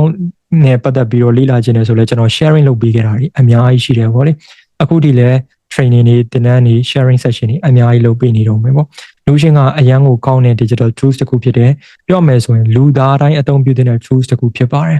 အခုဆိုရင်ကျွန်တော်ကိုလာပြီးတော့ဒီ Notion နဲ့ပတ်သက်ပြီးတော့ဆွေးနွေးတဲ့သူတွေလာပြီးတော့ဟို training ယူတဲ့သူတွေဆိုရင်ကျွန်တော်တို့မြန်မာပြည်ကဒီ business owner တွေပုံမှန်ဒီကျောင်းသားတွေကနေစလို့အများကြီးပဲပေါ့လေဒီနှစ်အပိုင်းခြားမှာဆိုရင် Notion ကအရန်ကို powerful ဖြစ်လာတဲ့ tools တစ်ခုဖြစ်တယ်အခုဆို Notion AI Notion ကဘယ်လောက်ထိကောင်းလဲဆိုတော့ကျွန်တော်တို့အခုအစားတော့ကပေါ့လေလွန်ခဲ့တဲ့တစ်နှစ်လောက်တော့ဆိုပုံမှန် app လေးတစ်ခု note taking လောက်ပဲထင်တာအခုဆို तू ကတကယ်ကိုကောင်းတဲ့ ecosystem တစ်ခုလိုမျိုးတကယ် platform တစ်ခုလိုမျိုးဖြစ်လာပြီအခုဆို AI ပါတယ် Notion mail ပါတယ် Notion calendar တွေရှိတယ်ဒီလိုမျိုး Notion ပေါ်မှာပဲအကုန်လုံးကိုလုပ်လို့ရတာဟာမျိုးဖြစ်လာတယ်အဲ့တော့ပြောမယ်ဆိုဖုန်းထဲမှာ Notion application တစ်ခုရှိပြီဆိုတာနဲ့တော်တော်များများအကုန်လုပ်လို့ရပြီပေါ့လေအဲ့တော့ Notion အကြောင်းကို details ထပ်သိချင်သေးရဆိုတော့ကျွန်တော်ရဲ့ဒီNotion မိုင်မုံ channel တွေမှာသွားပြီးတော့လေ့လာလို့ရတယ် Messenger မှာသွားမေးလို့ရတယ်စုံစမ်းလို့ရတယ်ပေါ့လေအဲ့တော့ Notion application ကကျွန်တော်တို့စကားလုံး3လုံးနဲ့ပဲပေါ်ပြမယ်ဆိုရင်နံပါတ်1က organize ဖြစ်ပါတယ်ပို့ပြီးတော့ကျွန်တော်တို့စနစ်ကြတဲ့အခါမှာကိုယ့်ရဲ့ lifestyle ကိုယ့်ရဲ့ဘဝမှာစနစ်ကြလာမယ်ဒီထဲမှာတော်တော်များများဟိုစနစ်မကြဘူးဆိုပြီးကိုယ့်ကိုအားမရတဲ့သူတွေလည်းရှိကောင်းရှိလိမ့်မယ်ပေါ့လေကိုယ့်ရဲ့ lifestyle မှာစနစ်မကြဘူးအလုပ်ကတစ်ဖက်စားလို့ရတာတစ်ဖက်စားလေးလာတာတစ်ဖက်ကိုယ့်ရဲ့ life အတွက် improvement တွေလုပ်ရတာတစ်ဖက်အကုန်လုံးကရှုပ်ထွေးနေတာ organize မဖြစ်ဘူးကျွန်တော်ကိုယ်တိုင်လည်းအဲ့လိုမျိုးဖြစ်ပူပါတယ်အဲ့လိုမျိုးဖြစ်တဲ့အခြေအနေကနေ organize ဖြစ်တဲ့အခြေအနေတွားဖို့ဆိုရင်ဒီ Notion application ကအများကြီးအထောက်ပံ့ဖြစ်ပါလိမ့်မယ်ပြီးပြီဆိုတော့နောက်တစ်ခုကတော့ centralize ပါတနေရာတည်းမှာအကုန်လုံးကိုထိန်းချုပ်လို့ရတဲ့ system မှာပြောမယ်ထိန်းချုပ်လို့ရတဲ့ application တစ်ခုဖြစ်ပါတယ်ဒီ application တစ်ခုဒီ software တစ်ခုကိုယ့်ရဲ့ device ထဲမှာရှိပြီဆိုတော့ ਨੇအများကြီးအကုန်လုံးကျွန်တော်တို့ဒီနေရာတွေကနေပြီးတော့ centralized system တစ်ခုအနေနဲ့အသုံးပြုလို့ရတယ်နောက်ဆုံးတစ်ခုကတော့ကျွန်တော်တို့ systemize ဖြစ်တာပါ systemize ဖြစ်တယ်ဆိုတာကျွန်တော်တို့စနစ်ကြရဲကျွန်တော်တို့စနစ်တွေချမယ်ကိုယ့်ရဲ့ဘဝအတွက်စနစ်တွေချတဲ့အခါမှာဒီ Notion application ကအများကြီးအသုံးဝင်တဲ့ဟာမျိုးဖြစ်ပါတယ်အဲ့တော့ဒီ Notion application နဲ့ပတ်သက်ပြီးတော့ကျွန်တော်အခုလိုမျိုးဘာကြောင့်ပြောနေရလဲဆိုတော့ကျွန်တော် Notion ambassador တယောက်မဟုတ်ပါဘူး Notion နဲ့ပတ်သက်ပြီးတော့လည်းကျွန်တော်ဘာမှဒီလိုမျိုးပြောမယ်ဆို sponsorship တွေရထားတာလည်းမရှိဘူးဒါပေမဲ့ကျွန်တော် Notion ကိုဘာကြောင့်ပြောနေတာလဲဒီ Notion နဲ့ပတ်သက်တာကျွန်တော်ဘောမှာပြောမယ်ဆိုရင်ဖြစ်ရလေးတစ်ခုရှိတယ်ကျွန်တော်ကိုယ့်ဘောမှာ organize မဖြစ်တဲ့အခြေအနေတွေအများကြီးရှိတယ်ဗောလေအဲ့လိုအခြေအနေမှာကျွန်တော် Notion application ကိုလွန်ခဲ့တဲ့4နှစ်ကျော်ကာလလောက်က9နှစ်ဝန်းကျင်ဗောလေအဲ့လောက်ကာလလောက်ကနေကျွန်တော် Notion ကိုစပြီးထိတွေ့ခွင့်ရတယ်အဲ့အချိန်မှာ Notion ကအရင်တော့မကောင်းအရင်အခုလောက်ထိတော့ powerful မဖြစ်သေးဘူးဒါပေမဲ့သုံးတဲ့အချိန်မှာအရန်ကိုယ့်ဘောအတွက်အရန် organize ဖြစ်တယ်အရန်ကိုစနစ်ကျလာတဲ့အခါကျတော့ဟိုပြောမယ်ဆိုကိုယ့်ရဲ့မြန်မာပြည်တွေကကျွန်တော်တို့လူတွေအကုန်လုံးကိုလည်းဒီလိုမျိုးဖြစ်စီခြင်းနဲ့အဲ့တော့ငါဘာလုပ်ပေးနိုင်မလဲဆိုတဲ့စိတ်နဲ့ဒီ Notion နဲ့ပတ်သက်ပြီးတော့ sharing session တွေဒီလိုမျိုးသင်တန်းတွေအခမဲ့ဒီလိုမျိုး live session တွေအကုန်လုံးလုပ်ပေးတာဖြစ်ပါတယ်အဲ့ဒါဖြစ်တဲ့အတွက်ကြောင့်အခုဒီ webinar တက်နေတဲ့သူတွေလည်း Notion ကိုစသုံးကြည့်ဖို့ကျွန်တော်တို့ဒီနေ့ကနေတိုက်တွန်းခြင်းနဲ့ဒီ webinar session မှာဆိုလဲကျွန်တော်တို့ကြီးညာထားတဲ့ထဲမှာလည်းပါတယ်ဗောလေဒီ Notion template လာမသိဘူးကျွန်တော်တို့ဒီလိုမျိုး provide လုပ်ပေးမယ်ဆိုတာမသိဘူးအဲ့လိုမျိုးလေးလည်းပါတယ်ဆိုတော့အကုန်လုံးအတွက်လည်းအဆင်ပြေမဲ့ဟာမျိုးဖြစ်ပါလိမ့်မယ် Notion ကတကယ်ကောင်းတဲ့ application တစ်ခုပါ free လဲသုံးလို့ရပါတယ်ပုံမှန် users တယောက်အနေနဲ့ဆိုရင်ဗောလေ okay သုံးတဲ့အခါမှာကျွန်တော်တို့ကဒီဘဝရဲ့လေကား3တစ်လုံးမှာအသုံးပြုလို့ရပါတယ်ဘဝရဲ့လေကား3တစ်လုံးမှာအသုံးပြုလို့ရတယ်ဘဝမှာလေကား3တစ်ဆိုတဲ့အရာလေးကိုကျွန်တော် webinar မပြီးခင်မှာပြောချင်ပါတယ်ဒီအရာလေးကအရန်ကိုအရေးကြီးပါတယ်လူသားတွေမှာကျွန်တော်တို့တနေ့တနေ့ကြိုးစားကြတယ်လောက်ကန်ကြတယ်တစ်ခါတလေမှာဟိုမြင်ဘူးကောင်းမြင်ဘူးလိမ့်မယ်ဗောလေအောင်မြင်နေတဲ့သူတွေရှိတယ်အောင်မြင်နေတဲ့စီးပွားရေးလုပ်ငန်းရှင်တွေအောင်မြင်နေတဲ့လုပ်ငန်းရှင်တွေအောင်မြင်နေတဲ့သူတွေရှိတယ်ဒါမဲ့ဘဝမှာလောကရန်ရိုက်ခတ်မှုကြောင့်ပဲဖြစ်ဖြစ်ပြန်ပြုတ်ကျသွားတဲ့အခါမျိုးတွေရှိတယ်အဲ့ဒါဘာကြောင့်လဲဆိုပြီးကျွန်တော်ငငယ်တည်းကအဖြေရှာကြည့်တယ်အဲ့ဒါဘာကြောင့်လဲဆိုတော့နောက်ဆုံးသွားတွေ့တာလှေကား3တစ်ဆင့်ချင်းစီမတက်ခဲ့ကြလို့ပဲအဲ့လှေကား3တစ်ဆိုတာဘာလဲဆိုတော့ personal professional business ပထမဦးဆုံးက personal development မှာ personal development ဆိုတာကိုယ်ရည်ကိုယ်သွေးတိုးတက်အောင်လုပ်တာပါကိုယ်ရည်ကိုယ်သွေးတိုးတက်အောင်ကျွန်တော်တို့ကဘာမှကျွန်တော်တို့ professional skill set တွေမဖြည့်ခင်မှာကိုယ်ရည်ကိုယ်သွေးတိုးတက်အောင်အရင်တည်ဆောက်ဖို့လိုတယ်ကိုယ့်ရဲ့စိတ်ချမ်းသာရေးကိုယ်ချမ်းသာရေးကောင်းအောင်ကိုယ့်ရဲ့ discipline ဆိုတဲ့ဟာတွေကောင်းအောင် consistency တွေကောင်းအောင်အလေးချိန်ကောင်းတွေမွေးမြူမယ်အဲ့လိုပုံစံမျိုးနဲ့ပထမဦးဆုံးလှေကားတစ်ခုကျွန်တော်တို့စပြီးတက်လန်းတယ်ပြီးပြီဆိုတော့နောက်လှေကားတစ်ဖြစ်တဲ့ professional life တွေကိုရောက်လာပြီး professional life တွေကိုရောက်လာပြီးဆိုသက်ဆိုင်ရာ professional skill တွေရှိမယ်ကိုယ်ဥမာဖြင့် marketing ဆို marketing ဒါမှမဟုတ်ကိုယ် finance ဆို finance ဒါမှမဟုတ်ကိုယ်ဒီ IT သမားဆို IT သမားစသဖြင့်သူနဲ့သက်ဆိုင်ရာပညာတွေကိုစနစ်တကျ လေ့လာသင်ယူမှုတွေလုပ်ရတယ်အဲ့လိုလုပ်ပြီးမှသာလေနောက်ဆုံး business ဆိုတဲ့ level ကိုရောက်မယ်အဲ့မှာနောက်ဆုံးကျွန်တော်တို့ကိုယ်ပိုင် business တွေလုပ်ကြတယ်အဲ့ခါမှာကျွန်တော်တို့ရဲ့ personal skill တွေကလည်းကောင်းနေပြီ professional skill တွေကလည်းကောင်းနေပြီဖြစ်တဲ့ကြောင့်နောက်ဆုံး business လုပ်တဲ့အခါမှာကိုယ်ပိုင် business လုပ်တဲ့အခါမှာတော်တော်ကိုကျွန်တော်တို့ powerful ဖြစ်နေတဲ့လူတစ်ယောက်လို့ပြောလို့ရတယ်တခါတလေဘဝမှာလောကရန်ရိုက်ခတ်မှုကြုံသွားရင်တော့မှကိုယ်မှာ skill တွေရှိနေပြီငါ personal development ရာဒီကိုပြောမယ်ဆိုရင်အလေးချိန်ကောင်းနေလဲမွေးမြူထားပြီးဒီစိတ်ပိုင်းဆိုင်ရာလဲကြန့်ခိုင်နေပြီ professional skill set အရာဟိုပြောမယ်ဆိုငါမှာ professionally အလုပ်နိုင်တဲ့ power ရှိတယ်ကျွမ်းကျင်တဲ့ skill တွေရှိတယ်အဲ့ဒါဖြစ်တဲ့ကြောင့်တော်ရုံအောက်ဆုံးထိပြန်ကျသွားဖို့ဆိုတာမဖြစ်နိုင်တော့အဲ့ဒါဖြစ်တဲ့အတွက်ကြောင့်ဒီလှေကား3တစ်ကိုတက်ဆင့်ချင်းစီတက်ဖို့ကျွန်တော်ကတော့တိုက်တွန်းချင်ပါတယ်အဲ့တော့ဒီလှေကား3တစ်တိုင်းမှာလှေကားတစ်ထစ်ချင်းစီတိုင်းမှာကျွန်တော်တို့ Notion application ကိုအသုံးပြုလို့ရပါတယ်ကိုယ့်ရဲ့ personal life အတွက် Notion ကိုသုံးမလားဒါမှမဟုတ် professional life အတွက်သုံးမလားနောက်ဆုံး business အတွက်သုံးမလားကျွန်တော်တို့ Notion application ကိုအသုံးပြုလို့ရပါတယ် Okay အဲ့တော့ကိုယ့်ရဲ့ lifestyle တခါတလေမှထပ်ပြီးတော့ပြပြပေးချင်တာလေးတစ်ခုရှိတယ်ဘဝမှာအရေးကြီးတာကျွန်တော်တို့လူတော်တော်များများထင်လိုက်မယ်ငွေချေခါလေးအချို့အရာတွေပေါ့လေအချို့သင်ကောင်းထင်မယ်အရေးကြီးတဲ့အရာတွေရှိတကယ်တမ်းအရေးကြီးတဲ့အရာတစ်ခုက lifestyle မှာလူတစ်ယောက်ရဲ့နေ့စဉ်နေထိုင်မှု lifestyle ကအရေးကြီးပါတယ် lifestyle ကိုစနစ်တကျတည်ဆောက်ထားတဲ့အခါကျရင်ကျွန်တော်တို့ပို့ပြီးတော့ကိုလိုချင်တဲ့ goal စီရှိသွားဖို့ကိုလိုချင်တဲ့ dream တွေကို chase လုပ်ဖို့ပို့ပြီးတော့လွယ်ကူလာပါလိမ့်မယ် lifestyle တည်ဆောက်တဲ့အခါမှာကျွန်တော်တို့ကအများကြီးစဉ်းစားရတယ်ကိုယ့်ရဲ့ဒီ mindset စိတ်ပိုင်းဆိုင်ရာကျွန်တော်ရဲ့ဒီကျန်းမာရေးပိုင်းဆိုင်ရာ lifestyle မှာ sectors တွေအများကြီးရှိ life area ပေါ့အဲ area တစ်ခုချင်းစီတိုင်းကိုကျွန်တော်တို့ကဖြည့်တင်မှုလိုတယ်အဲ area တစ်ခုချင်းစီတိုင်းကိုဂရုစိုက်ဖို့လိုအပ်ပါတယ်အဲ့တော့ lifestyle ဆိုတဲ့အရာကိုစနစ်တကျတည်ဆောက်ပါအထူးသဖြင့်တော့ဒီထဲကလူတွေ productivity နဲ့ပတ်သက်တဲ့အပိုင်းတွေပြောခဲ့တယ်ဆိုတော့ productive ဖြစ်တဲ့ lifestyle ကိုတည်ဆောက်နိုင်ဖို့ကျွန်တော်ကတော့တိုက်တွန်းချင်ပါတယ်ဆုလည်းတောင်းပေးပါတယ်အဲ့တော့နောက်ဆုံးအနှစ်ချုပ်ရမယ်ဆိုရင်ကိုယ့်ရဲ့ lifestyle ကိုတည်ဆောက်ပါ lifestyle ကိုတည်ဆောက်ပြီးတော့ကိုလိုချင်တဲ့ future ကိုလိုချင်တဲ့အနာဂတ်တွေကိုရောက်အောင်သွားပါလို့ပြောရင်ကျွန်တော်ရဲ့ဒီ webinar လေးကိုဒီနားမှာပဲညီကုန်းချုပ်ပါတယ်လာပြီးတော့နားထောင်ပေးတဲ့သူတွေအကုန်လုံးလည်းကျေးဇူးတင်ပါတယ်အဲ့တော့ကျွန်တော်တို့ Q&A session လေးရှိရပေါ့နော်အဲ့တော့ Q&A session တော့ကျွန်တော်တို့မေးခွန်းလေးတွေမေးထားလို့ရပါပြီ။အေးဆိုတော့အခုဖုန်းမြတ်ပြည့်စုံဟုတ်မေးလို့ရပါတယ်ခင်ဗျ။ ဟုတ်ကဲ့ပါကိုရဲ့အရင်ဆုံးအနေနဲ့ကတော့ကိုရဲ့ YouTube video တွေကိုလည်း content အနေနဲ့တော်တော်များများကြည့်ဖြစ်တယ်ပေါ့နော်အဲ့မှာစိတ်ဝင်စားတာတခုကတော့ကျွန်တော်အနေနဲ့က Notion နဲ့ပတ်သက်ပြီးစိတ်ဝင်စားလာတယ်ကိုရဲ့ productivity နဲ့ပတ်သက်ပြီးက Notion ကကြတော့အဓိကအနေထားတခုကနေပါဝင်နေလိမ့်မယ်လို့လည်းမြင်မိရပေါ့နော်ကျွန်တော်အမှန်တိုင်းပြောရင် Notion စသုံးကြည့်ရေ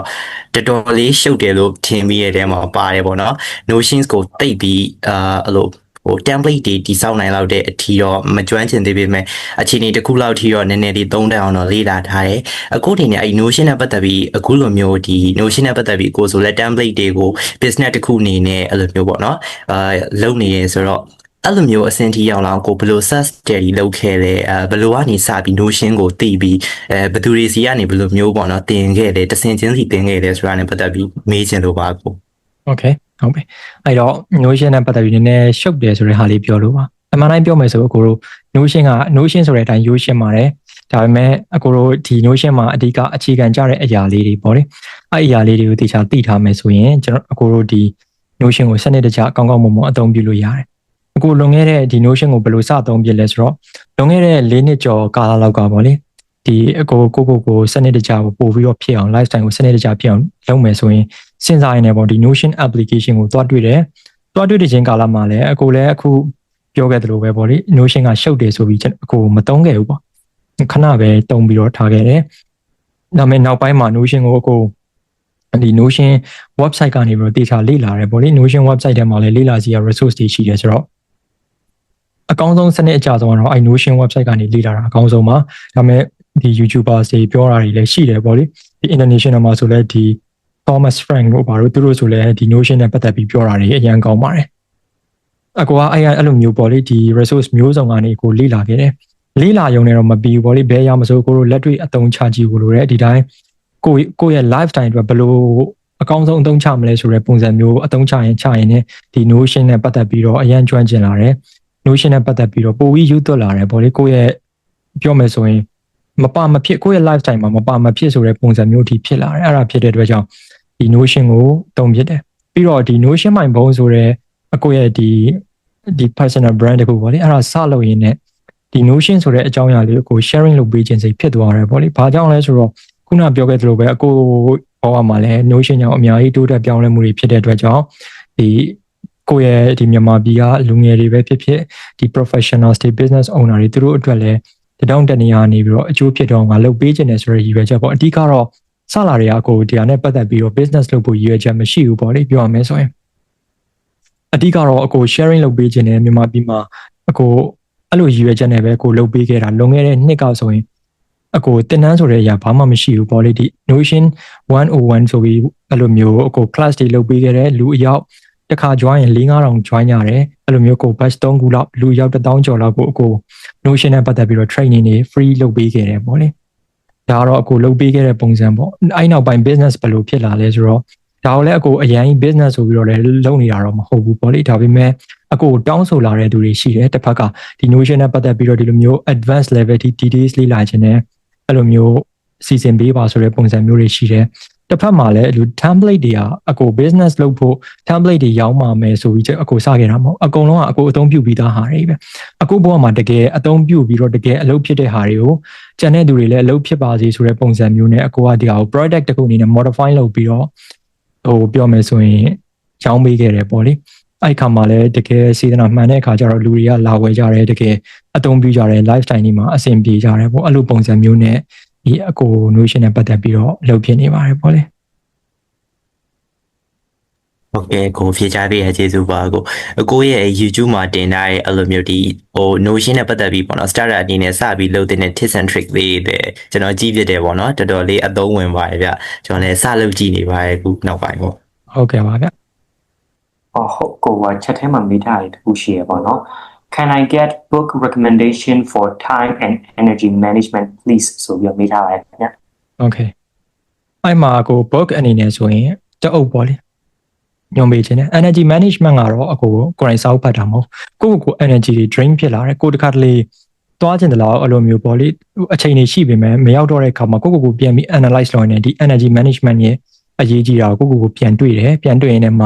ဒီအရေးကြီးတဲ့အရာတခုဖြစ်တတ်မှတ်ခဲ့တာပေါ့အဲ့လိုနဲ့အကို energy management ကိုလုပ်ဖြစ်တာပေါ့စောက်တွေဘာတွေကတော့အကို energy management နဲ့ပတ်သက်ပြီးတော့မဖတ်တာဘူးဒါပေမဲ့ time management နဲ့ပတ်သက်ပြီးတော့စောက်ညွှန်ပေးပါဆိုရင်တအုပ်ပဲညွှန်ပေးခြင်းနဲ့ဒါကဘာလဲဆိုတော့ make time ဆိုတဲ့စာအုပ်လေးရှိပါတယ်သူကအဝါရောင်စာအုပ်ကလေး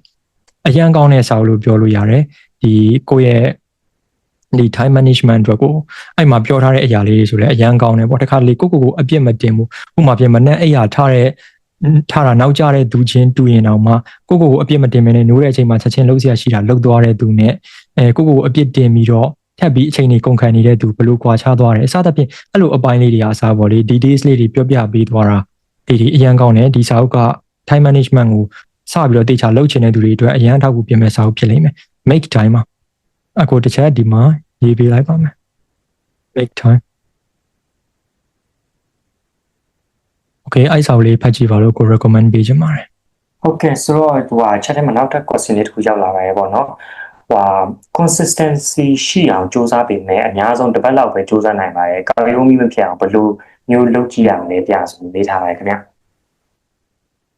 ျတခါတလေကျတော့ခုနပြောခဲ့တယ်ဗောလေခုနပြောခဲ့တဲ့ဟာတွေမှာလည်းအဖြေကတော့ပါသွားပြီဒါပေမဲ့အဲ့လိုမျိုးကောက်ရုံးမီဖြစ်နေသေးတယ်ဆိုရင်တော့အဲ့အခြေအနေကိုကူစားလို့ရတဲ့အရာတခုရှိပါတယ်ဒါကဘာလဲဆိုတော့ကောက်ရုံးမီဖြစ်လို့ရတဲ့အခြေအနေဖြစ်နေလို့ပါတခါတလေအချို့အရာတွေကကိုဇက်တိုက်လုပ်ကိုလုံးမရမယ်ဒီဟာကို result တခုပေါ်လာအောင်လုပ်ကိုလုံးမရမယ်ဆိုတဲ့အခြေအနေမျိုးဆိုရင်ကျွန်တော်တို့လက်လျှော့သွားတော့မှာမဟုတ်အဲ့တော့ဒီအခြေအနေကကိုတကယ်မလိုချင်သေးလို့ကိုတကယ်မဖြစ်ချင်သေးလို့အဲ့တော့ကိုတကယ်ဖြစ်ချင်ပြီလားဆိုတာကိုပြန်မေးခွန်းထုတ်ပါတကယ်ဖြစ်ချင်ပြီဆိုတဲ့လူတယောက်ကတကယ်ဖြစ်အောင်လုပ်ပါတယ်အဲ့တော့ကိုတကယ်ဖြစ်ချင်လားဆိုတာကိုမေးခွန်းထုတ်ကြည့်ပါ point ဆိုတဲ့စကားလုံးလေးကိုသုံးပြီးတော့ခဏမေးခွန်းထုတ်ပါလို့ကျွန်တော်တို့အကြံပေးချင်ပါတယ် Okay ဆိုတော့ကျွန်တော်လည်းquestion လေးတစ်ခုမေးချင်လို့ပေါ့ဗျာကျွန်တော်တို့ဆိုရင်လည်းဒီလိုမျိုး time management မှာ struggle လုပ်ကြပါတယ်အဲဒါကြောင့်တစ်ခါလေကြာရင်အဲ့လိုဒီနေ့လုပ်ရမယ့် task တွေကမပြီးပါဘူးနောက်နေ့ဒီပုံသွားတာရှိတတ်တယ်ပေါ့နော်ဆိုတော့အဲ့လိုမျိုး task တွေပုံလာတဲ့အခါကျရင်ခုနကပြောလို့ကိုခွင့်လို့ပြီးတော့ဒီ task တစ်ခုချင်းစီလုပ်တာတော့အဆင်ပြေပေမဲ့နည်းနည်းပိုပြီး efficient ဖြစ်နိုင်တဲ့နီးလန်းလေးနဲ့ရှိမလားဗျအဲ့မှာကိုပြပြမယ် task တွေတစ်ခါတလေမှာကိုယ့်ရဲ့အခြေအနေတစ်ခုကြောင့်ပုံလာတယ်လုပ်ရမယ့်ဟာတွေကအများကြီးပုံလာတယ်အဲ့အချိန်တွေမှာဆိုရင်တစ်ခုဖြစ်တာ overwhelm ဖြစ်တာ text တွေကများတယ်ငါဘာလုပ်လို့ဘာကိုင်ရမှန်းမသိဘူးစိတ်တွေခေါင်းတွေရှုပ်လာတယ်ဘာမှလုပ်လို့လှုပ်ရမှန်းတော့မသိတော့အဲ့လိုအခြေအနေမျိုးဖြစ်ကောင်းဖြစ်လိမ့်မယ်အဲ့လိုအခြေအနေမှာဆိုရင်အရေးကြီးဆုံးအရာတခုပြန်ခွဲလိုက်ဒီအချိန်မှာငါဘယ်အရာအရေးကြီးဆုံးလဲပေါ့လေဘယ် text ကအရေးကြီးဆုံးဖြစ်မလဲဆိုတော့ priority ပေါ့ prioritize ပြန်လုပ်ဖို့လိုတယ်အကိုတို့ပြန် list လုပ်လိုက်လုပ်ပြီးပြီဆိုတော့မှဒါလည်းတစ်ခုချင်းစီပြန်ပြီးတော့လှုပ်သွားမယ်ဆိုရင်ပိုအဆင်ပြေလိမ့်မယ်အဲ့လိုမှမဟုတ်ဘူးဆိုရင်တော့အကိုတို့ပို့ပြီးတော့ခေါင်းရှုပ်ပြီးတော့ဘယ်ဟာကနေဘယ်ဟာစကန်ရမှန်းမသိဖြစ်လိမ့်မယ်ပေါ့လေအဓိကတော့ prioritization ပေါ့ဘယ်ဟာအဓိကနဲ့တာမညာကြလဲဆိုတာလေအရင်လုပ်ဖို့လိုမယ်ချက်ထဲမှာနောက်ထပ်မေးခွန်းလေးတစ်ခုထပ်တက်လာရပါတော့အခုနောက်ပိုင်းမှာဘာမှမလုပ်ချင်ပဲ productive ဖြစ်တဲ့နေ့တွေရောအကိုအနေနဲ့ရှိဘူးလားကြာတဲ့အကယ်၍ရှိဘူးတာမျိုးရှိရင်ဘယ်လိုမျိုးကြော်ဖြတ်လဲကြာဆိုပြီးမေးထားပါရဲ့ခင်ဗျရှိလားဆိုတော့ရှိပါတယ်တခါတလေအချို့အခြေအနေမှာဆိုရင်ဘာမှမလုပ်ချင်တော့ဟိုဒီခေတ်စကားနဲ့ပြောမယ်ဆိုလမ်းပြောက်တယ်ပေါ့လေအဲ့လိုမျိုးအခြေအနေရှိဘူးကောင်းရှိဘူးပါတယ်ဒါပေမဲ့အဲ့လိုအခြေအနေကလည်းအကိုအတွက်အရင်တော့မကြောက်ဘူးပေါ့ဘာကြောင့်မကြောက်တာလဲဆိုတော့ purpose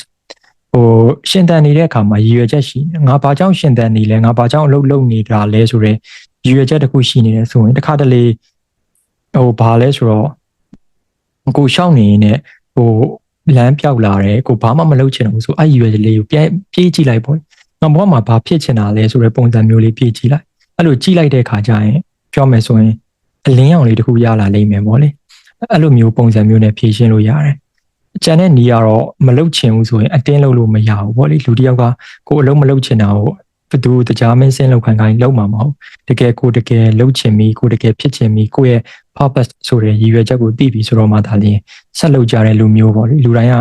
တော်တော်များများလည်းခေါင်းမာကြရဲဆိုတော့အဓိကတော့ကိုသိအောင်လုပ်ပါဒီ purpose ဆိုတဲ့ရည်ရွယ်ချက်လေးကိုဘာကြောင့်ရှင်သန်နေလဲဘာကြောင့်လုပ်နေလဲဆိုတဲ့ပုံစံမျိုးပေါ့လေကိုလည်းအများကြီးကြုံမှုပါတယ်အဲ့လိုမျိုးကိုယ်တိုင်လည်းဖြစ်ဖို့ပါတယ်ဒါပေမဲ့အဲ့လိုကြုံလာတိုင်းမှာမိကုန်းတစ်ခုပဲမိတယ်ငါဘာကြောင့်ရှင်သန်နေတာလဲငါဘာကြောင့်ဒီလုပ်နေတာလဲငါဘာကြောင့်ဆက်လုပ်ရမှာလဲပေါ့လေဆက်ပြီးတော့လုပ်ရမှာလဲပေါ့အဲ့လိုမျိုးလေးတွေမိကုန်းလေးတွေမိတယ်အဲ့ကြရင်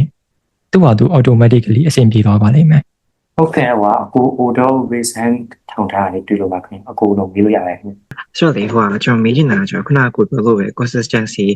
ရှေ့အတွက်ဆိုလို့ရှိရင်ကျွန်တော် community နဲ့အဲ့လိုမျိုးလောက်ရမျိုးရှိရယ် community ဥမာ peers တွေနဲ့အတူပေါင်းပြီးလုပ်တာမျိုးရှိတယ်ဒါပေမဲ့တစ်ခါကြလို့ရှိရင်လေထားပါသူတို့တွေနဲ့အဲ့လိုမျိုးပေါင်းပြီးလုပ်တဲ့ခါကြလို့ရှိရင်သူတို့ရအရင်က productive ဖြစ်နေကိုကကြောက်အဲ့လိုမျိုးလုပ်နေဆိုပေမဲ့လည်းကိုသူတို့လောက်မရောက်ဘူးပြီးလို့ရှိရင်ကိုမှန်းထားတဲ့လောက်လေကိုက productive ဖြစ်မနေရမျိုးပြီးလို့ရှိရင်ကိုလုပ်နေတဲ့အရာတွေကအဲ့လောက်လည်းပြောလို့ရှိရင်ပြောလို့ရှိရင် community လုပ်နေရဖြစ်တဲ့အတွက်ပြောလို့ရှိရင် compare လုပ်ပြီးလုံးမိနေတယ်လို့မျိုးဖြစ်နေတာပေါ့နော်အဲ့ဒီခါကျလို့ရှိရင်ကိုကပြောလို့ရှိရင် inferior ဖြစ်တာရှိရပြီးလို့ရှိရင်တိတ်အလားကြီးကြောက်လေ depression ဖြစ်လို့ရှိရင်လုံးနေရပါဘလို့ချင်တာမျိုးဖြစ်ခဲ့ပို့ရပေါ့နော်ဆိုတော့လေအဲ့လိုမဖြစ်အောင်ဘယ်လိုမျိုးhandle လို့ရမလဲပြီးလို့ရှိရင်အဲ့လိုမျိုးဖြစ်လာရင်ဘယ်လိုမျိုးပြန်ပြီးတော့ဟို track on track ရအောင်ပြန်လုပ်ရမှာ။ Okay အဲ့နေရာမှာအကိုစဉ်းစားလို့ရတာနှစ်မျိုးရှိတယ်ပေါ့လေ။ကိုကလုံနေရတာနဲ့ကို self doubting ဖြစ်တာလားကိုအားမရတာလားဒါမှမဟုတ်ကိုကတကယ်မလုပ်လို့လားပေါ့လေ။ဟိုမလုပ်ကိုကတကယ်မလုပ်လို့ကိုယ့်ရဲ့ community ထဲမှာကိုအားမရဘူးကိုစိတ်တိုင်းမကြဘူးဆိုရင်တော့ဒါကတော့ကိုလုပ်ရမယ်ပေါ့လေ။သူတို့လိုပဲကြိုးစားကြည့်ရမယ်ပေါ့။ဒါမှမဟုတ်ဘဲနဲ့ကိုကလုံနေတယ်ကိုကလုံနေရတာနဲ့ဟိုကိုတခါလေ self doubting ဖြစ်တယ်တခါလေအားမရဘူးတခါလေကြာရင်အဲ့လိုမျိုးဖြစ်နေလို့ပေါ့လေအဲ့လိုမျိုးဆိုအဓိက short မှာ comparison ဆိုတဲ့အရာ short မှာတခါလေအကိုတို့ရဲ့ပျော်ရွှင်မှုဆိုတဲ့အရာတွေကိုဒီ comparison ဆိုတဲ့အရာပေါ့လေသူများတွေနဲ့နှိုင်းယှဉ်တဲ့အရာတွေဖြည့်ဆည်းတတ်တယ်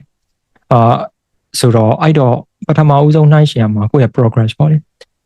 အကိုအရှင်းဆုံးပြောချင်တာကွာမနေ့ကကိုဒီလောက်လုပ်ခဲ့တယ်ဒီနေ့မနေ့ကတည်းကပိုတိုးတက်မှုရှိလားအဲ့ဒါနဲ့နှိုင်းယှဉ်လိုက်အဲ့ဒါထပ်ပိုကောင်းလာရင်ကျန်တဲ့ဟာတွေမေ့ထားလိုက်တော့အဲ့ဒါထပ်မကောင်းရင်ပိုကောင်းအောင်လုပ်ဖို့ငါဘာလုပ်ရမလဲဘာလေ့လာရမလဲဘယ်သူ့ကိုမေးရမလဲအဲ့ဒါကိုစဉ်းစားအဲ့ဒါအဖြေရပြီဆိုအဆင်ပြေတယ်တနေ့ကိုပြောမယ်ဆိုရင် 1% လောက်ပဲတိုးတက်အောင်လုပ်သွားပါအကိုတို့365ရက်ပြည့်လာပြီဆိုရင်လုံးဝကိုကအရန်ကိုပြောမယ်ဆိုတိုးတက်တဲ့လူတစ်ယောက်ဖြစ်သွားမှာပေါ့လေအဲ့တော့အများကြီးတိုးတက်စရာမလို 1% လောက်ပဲမနေ့ကငါထက်ဒီနေ့ငါပိုတိုးတက်ရမယ်ကျွန်တော်တို့အကိုတို့လိုက်ရှင်နေတဲ့အခါကျရင်အများကြီးပဲလေအကိုတို့ဆိုလည်းပတ်ဝန်းကျင်မှာကိုရီထက်တော်တဲ့သူတွေလည်းရှိတယ်ကိုရီထက်အောင်မြင်နေတဲ့သူတွေလည်းရှိတယ်ဒါပေမဲ့အဲ့လိုလူတွေကိုလိုက်ကြည့်နေရင်ကိုတို့စိတ်ပင်ပန်းသွားမှာပေါ့ဘာဖြစ်လို့လဲဆိုတော့ကိုကလည်းမလုံနေတဲ့သူတော့လည်းမဟုတ်ကိုလည်းကိုတက်နိုင်တဲ့ဘက်ကစူးစမ်းနေတယ်အဲ့လိုစူးစမ်းနေတယ်ဆိုရင်တော့မနေ့ကကိုနဲ့ဒီနေ့ကိုရှင်ဖို့လိုတယ်အဲ့နေရာမှာဟိုပြောမယ်ဆိုရင် progress ပေါ့လေနေ့စဉ်တိုးတက်နေတဲ့ဟာလေးကိုပဲကြည့်ပြီးတော့နေ့စဉ်တော့တိုးတက်နေရမယ်အခုဘွားမှာပြောချင်တာတန်ဖိုးအထားဆုံးအရာ perfect မဟုတ်ဘူး progress ပဲ perfect ဖြစ်เสียမလို့ progress နေ့တိုင်းတိုးတက်နေပြီဆိုရင်လူကအောင်မြင်နေပြီအဲ့တော့ကိုကနေ့တိုင်း progress ရှိနေလားဆိုတော့ကိုပြန်ဆန်းစစ်ရှိနေကြတာတွေဘာမှကြည့်မဆိုင်နဲ့အဲ့ဒါလေးကိုပြောချင်ပါတယ် Oh, thank you ပါနော်ကိုပဲတော့အရင် effective ဖြစ်ခဲ့ပါ ဟုတ်ပါပြီ ဟုတ်ကဲ့ဆိုတော့အမကေခိုင်ခဏလေးပါတော့ဗျကျွန်တော် chat ထဲမှာ question လေးအရင်ရောက်တာမို့လို့ဆိုတော့chat ထဲ question လေးကတော့ time block technique သုံးတဲ့အခါမမျှော်လင့်ထားတဲ့လုပ်စရာတစ်ခုခုပေါ်လာရင်ဆိုပြီးတော့အချိန်ဖယ်ထားလိုက်ရမျိုးရှိလားရှင်း time block လုပ်ပြီးမဲ့အဲ့တိုင်းလုံးဝဖြစ်တဲ့ရက်မျိုးတိတ်မရှိလို့ပါဆိုပြီးတော့မေးထားပါတယ်ခင်ဗျ Okay အဲ့လို time block လုပ်တဲ့အခါမှာလေတခါတလေကျတော့ကျွန်တော်လည်းနားလဲပါတယ်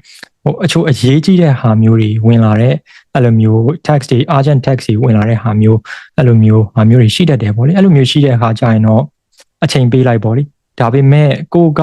တနေ့စာအတွက် plan ချရဲဆိုတော့ဒီနေ့ဘာဖြစ်မလဲဆိုတော့အတိကောင်းသိမှာပါအဲ့တော့တနေ့စာအတွက် time block လုပ်တဲ့အခါကျရင်ကိုတကယ်လုံနိုင်မယ့်ပုံစံမျိုးပဲချပြီးတော့ time block လုပ်တာပါမဟုတ်ဘဲနဲ့အဲ့လိုမျိုး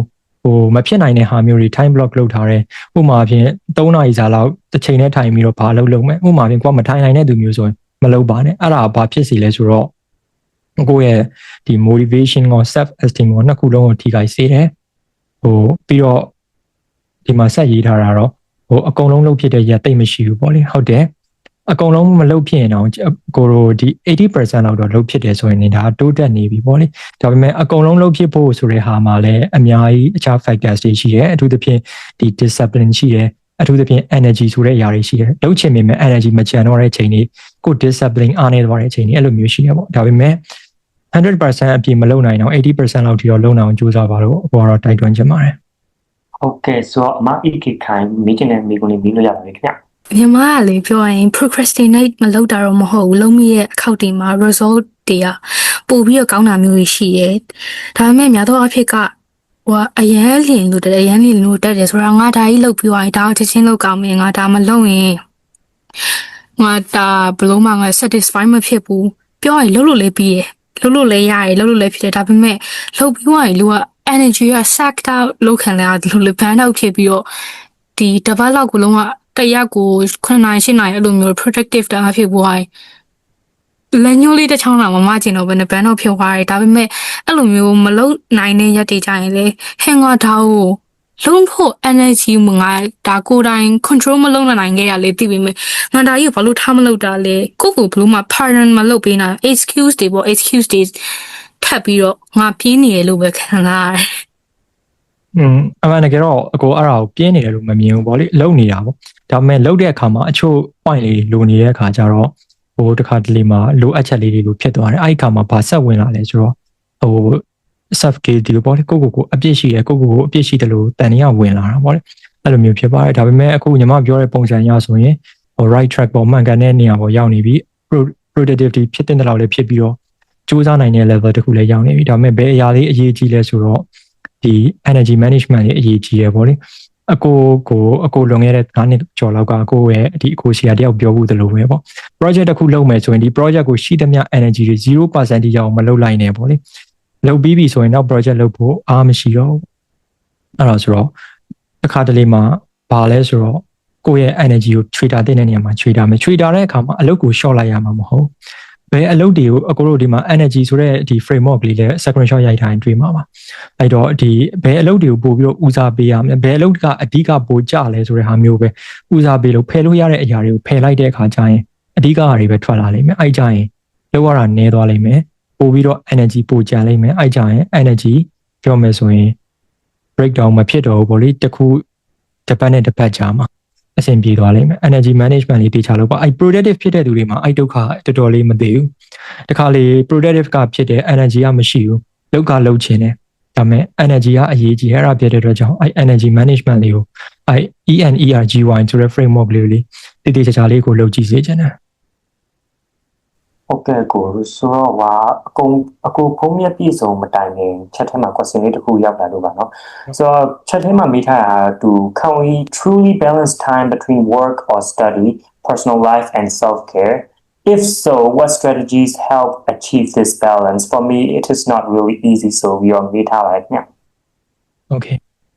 balance ဆိုတဲ့အရာမျိုးကပြောတော့တာပြောတာဒါပေမဲ့တစ်ခါလေ balance ဆိုတာမရှိဘူးဟိုတစ်ခါလေမှာအကိုတို့ဘယ်လိုလဲဆိုတော့လက်ထဲမှာဘောလုံးလေးတွေမြောက်ပြီးကစားသလိုပဲပေါ့လေဘောလုံးလေးတွေများလာရင်ပို့ပြီးတော့ဖမ်းရဖို့ခက်ခဲလာတယ်ပို့ပြီးတော့ balance လုပ်ရဖို့ခက်ခဲလာတယ်အဲ့လိုပဲဘဝမှာကိုကလှုပ်ချင်တာတွေများလာလေအဲ့လိုမျိုး balance လုပ်ဖို့ခက်ခဲလာတယ်ပေါ့လေအဲ့တော့ကိုယ့်ရဲ့ personal life ကိုဒီကိုယ့်ရဲ့ daily life မှာပါ balance ဖြစ်နေဖို့ဆိုတာတစ်ခါလေခက်ခဲတယ်ဘာဖြစ်လို့လဲဆိုတော့ကိုယ့် personal life မှာပဲဒီတိုင်းနေတာမဟုတ်ဘဲနဲ့ professional life မှာအရန်တိုးတက်ချင်တဲ့အခါမှာအဲ့လိုနေမနာညမနာလုပ်တယ်အဲ့လိုမျိုးရှိတယ်ပေါ့လေဒါပေမဲ့လည်းတစ်ခါလေမှာအဓိကတော့ကျန်းမာရေးပေါ့လေကျန်းမာရေး view site ဖို့အဓိကပဲကျန်တဲ့ဟာတွေကတော့ balance ကအရန်တော့ဖြစ်ချင်လို့မရဘူးကိုက professional life မှာအရန်အောင်မြင်ချင်တဲ့အခါမျိုးဆိုရင်အဲ့ဘက်ကိုအချိန်ပိုပေးရတာပဲတစ်ခါလေ personal life မှာ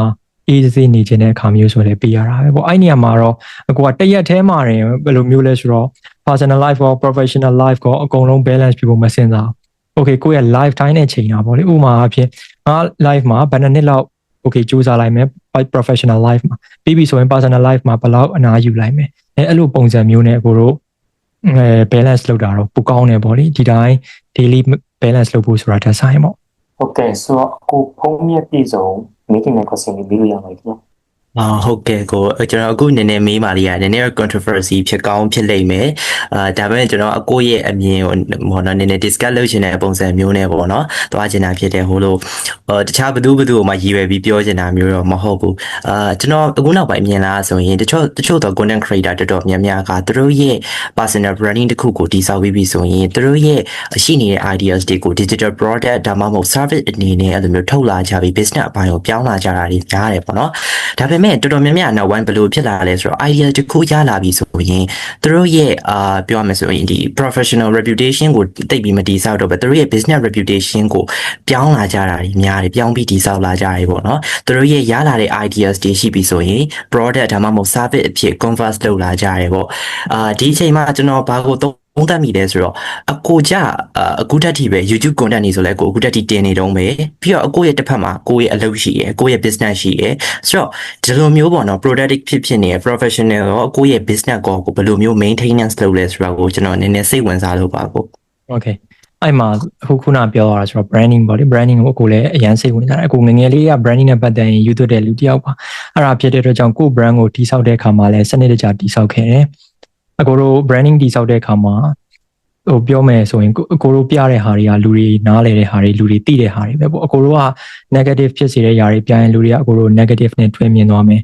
အဲ့ဒီခါမှာ brand တစ်ခုတိဆောက်တဲ့အခါမှာအကိုတို့က business တစ်ခုစလာပတ်စံရဖို့တစ်ခုတွေကြည့်လို့မရအောင်ပေါ့လေပြောမယ်ဆိုအချို့ကြတော့လေတယောက်နဲ့တယောက်ကအခန်းယူချက်ချင်းမတူကြဘူးအချို့ကလည်းဒီ social media ပေါ်တက်လာတဲ့ရည်ရွယ်ချက်ကအဓိကတော့ပတ်စံရှာဖို့ပတ်စံဘယ်လိုဖြစ်ရအောင်ရှာဖို့ဆိုတဲ့ရည်ရွယ်ချက်နဲ့တက်လာကြတယ်ပေါ့လေအကိုကကြတော့လေအဓိက social media ပေါ်တက်လာတယ်ဆိုတော့ပတ်စံရဖို့ထက် impact တစ်ခုလုပ်နိုင်ဖို့ဒီလူတွေအတွက်ပေါ့လေပြီးတော့ကိုယ့်ရဲ့ personal brand တစ်ခု reputation တစ်ခုတည်ဆောက်နိုင်ဖို့ဆိုတဲ့ရည်ရွယ်ချက်နဲ့တက်လာတာဖြစ်တဲ့အတွက်ကြောင့်တယောက်နဲ့တယောက်ကတော့ကွာခြားကြတယ်ပေါ့လေဟိုအဲ့ဒါနဲ့ပတ်သက်ပြီးတော့အကိုကတော့အများကြီးတော့ပြောကြမရှိဘူးလူတွေကအကိုယုံကြည်ချက်နဲ့ကိုလုပ်ကြတယ်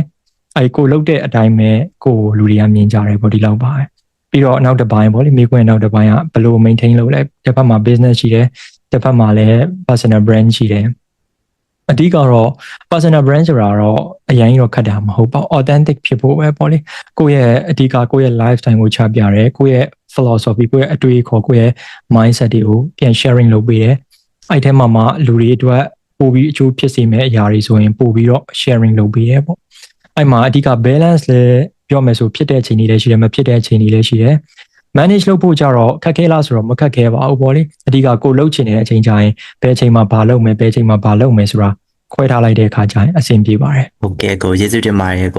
ကိုရဲ့ဗီဒီယိုတွေလည်းအားပေးနေရပေါ့နော်နောက်လာမယ့်ဗီဒီယိုလည်းမျှော်နေပါမယ်ပေါ့ဟုတ်ကဲ့ပါဗျကျေးဇူးပါဗျဟုတ်ကဲ့ဟို chat ထဲမှာမိကုန်းလေးတက်တက်လာရပါတော့ focus တွေများပြီး main profession ကိုအာရုံစိုက်နေနိုင်တဲ့တခြား skills တွေကို career skills တွေ career back တွေအာရုံရောက်နေပြီးတော့ကျွမ်းကျင်လုံးအရာမရှိဘူးဖြစ်နေပါရဲ့ရှင့် basic ဖြစ်နေတယ် priority မပြီးဖြစ်နေရတာဆရာရှင့်ဆိုပြီးတော့ပြောထားပါတယ်ခင်ဗျ Okay အဲ့တော့အဓိက main professional ကိုအာရုံစိုက်ပဲနဲ့အခြား skill တွေ career တွေအာရုံရောက်တယ်ပေါ့လေအဲ့ဒါဘာကြောင့်လဲဆိုတော့ shining object syndrome လို့ခေါ်တယ် တခါလေကြာရင်အဲ့လိုအသက်ဆန်းလေးတွေမြင်လိုက်လုပ်ကြည့်ခြင်းကြတာပေါ့လေအသက်ဆန်းလေးတွေမြင်သူများ AI လေးလာဟိုဟာသူများ content လောက်ရင်ကိုကလည်းလိုက်လုပ်ခြင်းတခါလေကိုယ့်ရဲ့ carrier main carrier ကိုမေ့သွားတယ်ပေါ့အဲ့တော့ကိုယ့်ရဲ့ main carrier ပါလဲကိုကဘာနဲ့အသက်မွေးဝမ်းကြောင်းလုံးမှာလဲဆိုတော့ကိုအရင်သိအောင်လုပ်တာခြားဟာတွေမလိလာပါနဲ့လို့ကျွန်တော်တို့မပြောချင်ဘူးပေါ့လေအဓိက priority ပေါ့လေဘယ်ဟာကိုဦးစားပေးရမလဲဘယ်ဟာအဓိကနဲ့တာမညာလဲနောက်ဆုံး main professional career ဆိုတာကိုပြောမယ်ဆိုရင်ကျွန်တော်တို့ထမင်းကျွေးမဲ့ career ပေါ့လေအဲ့ဒါကဘာလဲဆိုတာတိကျသိထားပြီးရင်တော့တိကျလုပ်ဖို့လိုတယ်။ကျန်တဲ့ဟာလေးတွေက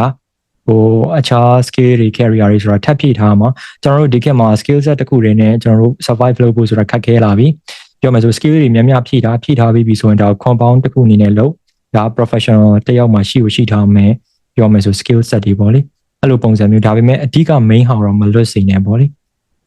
အဲ့လိုမျိုးပေါ့အဓိက main ဟာတော့မလွတ်စေနဲ့အဓိက busy ဖြစ်တယ်ဆိုတာbusy ဖြစ်တယ်ကတော့လူတိုင်းတော့ဖြစ်ကြတယ်ဒါပေမဲ့ busy ဖြစ်ပုံဖြစ်နည်းမှန်ဖို့လိုတယ်ပေါ့လေ busy ဖြစ်တဲ့အခါမှာကို busy ဖြစ်လိုက်လို့ကိုအတွက်အကျိုးရှိသွားလားပေါ့ကိုအခြား skill တွေလေ့လာလိုက်လို့ကိုအတွက်ဘာအကျိုးရှိသွားလဲဘာဖြစ်သွားလဲဆိုတော့အမြဲတမ်းပြန်ဆန်းစစ်ပေါ့ result ကိုပြန်ဆန်းစစ်ဒါလုပ်လိုက်လို့ဘာဖြစ်သွားလဲဒါ busy ဖြစ်သွားလို့ဘာအတွက်ဘာအကျိုးရလက်တွေရလဲဆိုတဲ့ပုံစံမျိုးပြန်ဆန်းစစ်မရဘူးဆိုရင်ဒါကို cancel လုပ်လိုက်ပေါ့လေရတဲ့ဟာကိုပို့ပြီး focus လုပ်ပြီးပြီဆိုတော့ main professional တော့မလွတ်စင်တယ်လို့ကျွန်တော်တို့တိုက်တွန်းခြင်းနဲ့ခြားဟာတွေလည်းလုပ် main professional ကိုလည်းပြန်ပြီးတော့ focus ထားပါလိမ့်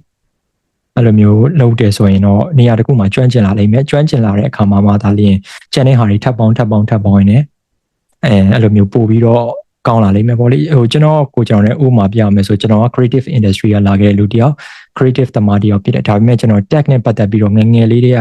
ကစိတ်ဝင်စားတဲ့ technology tools တွေအရင်ဝါသနာပါတယ်ယူသွတ်တယ်ပြီးရင် business နဲ့ပတ်သက်ပြီးတော့လည်းငယ်လေးတွေကလုပ်တယ် business ကိုအရင်စိတ်ဝင်စားတယ်အဲ့တော့ business နဲ့ပတ်သက်ပြီးတော့လည်းလေ့လာတယ် technology နဲ့ပတ်သက်ပြီးတော့လည်းလေ့လာတယ်ဒီ creative ဘိုင်းမှာလည်း level တစ်ခုရောက်တဲ့ဒီကျွမ်းကျင်အောင်လုပ်တယ်ပြီးရင်အဲ့သုံးကိုကျွန်တော်ပေါင်းလိုက်တဲ့အခါမှာအခုလိုမျိုးကျွန်တော် content တွေလုပ်တဲ့အခါမှာဒီ technology နဲ့ပတ်သက်တဲ့ဘိုင်းတွေလည်းပြောနိုင်တယ် content တွေကိုလည်း quality ဖြစ်ဖြစ် creative ဖြစ်ဖြစ်ကျွန်တော်လုပ်နိုင်တယ်ပြီးပြီဆိုရင်ဒီ business တွေပေါ့နောက်ဆုံး business တွေလုပ်တဲ့အခါမှာလည်းပြောမယ်ဆို strategy ကြဒီလိုမျိုး creative ဖြစ်ဖြစ်ဒီနည်းပညာကိုအသုံးပြုပြီးလုပ်လာနိုင်တယ်အဲ့တော့ best scale တွေကမှကျွန်တော်တို့ပြောမယ်ဆိုရင်တင်ထားတယ်တက်ထားတယ်ဆိုရင်တော့ဟိုပြောမယ်ဆိုဆုံးရှုံးသွားတာနစ်နာသွားတာမရှိဘူးဒါပေမဲ့ဘယ်အရာအရေးကြီးလဲကျွန်တော်အဓိကအရေးကြီးဆုံးဆိုကျွန်တော်ရဲ့အဓိက skill ဆို creative skill ပေါ့လေ creative skill ကအရင်အရေးကြီးတယ်အဲ့လိုမျိုး main skill set တစ်ခု main professional တစ်ခုကိုထားဖို့ကျွန်တော်တို့တိုက်တွန်းခြင်းတယ်အဲ့ဒါအတွက်လည်းတေချာ focus လုပ်ပါပေါ့လေဟုတ်နောက်တစ် question လေးတစ်ခု chat ထဲမှာရောက်လာရပေါ့နော်ဆရာ lifestyle ဆိုတာဘယ်လိုမျိုးလဲခင်ဗျာကျွန်တော်သိနားမလည်လို့ပါခင်ဗျာဆိုပြီးတော့မေးထားပါတယ်ခင်ဗျာ lifestyle ဆိုတာလူတစ်ယောက်ကို unique ဖြစ်စေတဲ့အရာပေါ့လေဟိုလူတွေကတစ်ယောက်နဲ့တစ်ယောက်အဲ့လိုမျိုးပေါ့ဟိုပြောရခြင်းတူပေမဲ့လုပ်တာချင်းတူမဲ့ဒါပေမဲ့ lifestyle က copy လုပ်ဖို့ခက်တယ် unique ဖြစ်စီဖို့ပြောမယ်ဆိုရင်အဓိက lifestyle ကအရေးကြီးတယ် lifestyle ဆိုတာဘာတွေပါလဲပေါ့ lifestyle မှာပါဝင်တဲ့အရာတွေအများကြီးရှိတယ်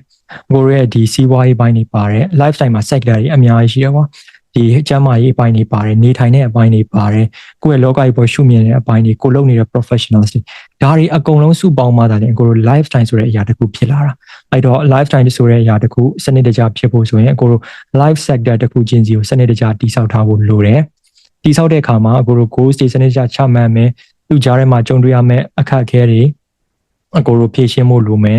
system တွေတည်ဆောက်ထားဖို့လိုမယ်အဲ့ကြရင် lifestyle ကောကိုယ့်ရဲ့နေထိုင်မှုပေါ့လေ lifestyle ဆိုတာပါလာတိုက်ရိုက်ပြန်မယ်ဆိုရင်တော့ကိုယ့်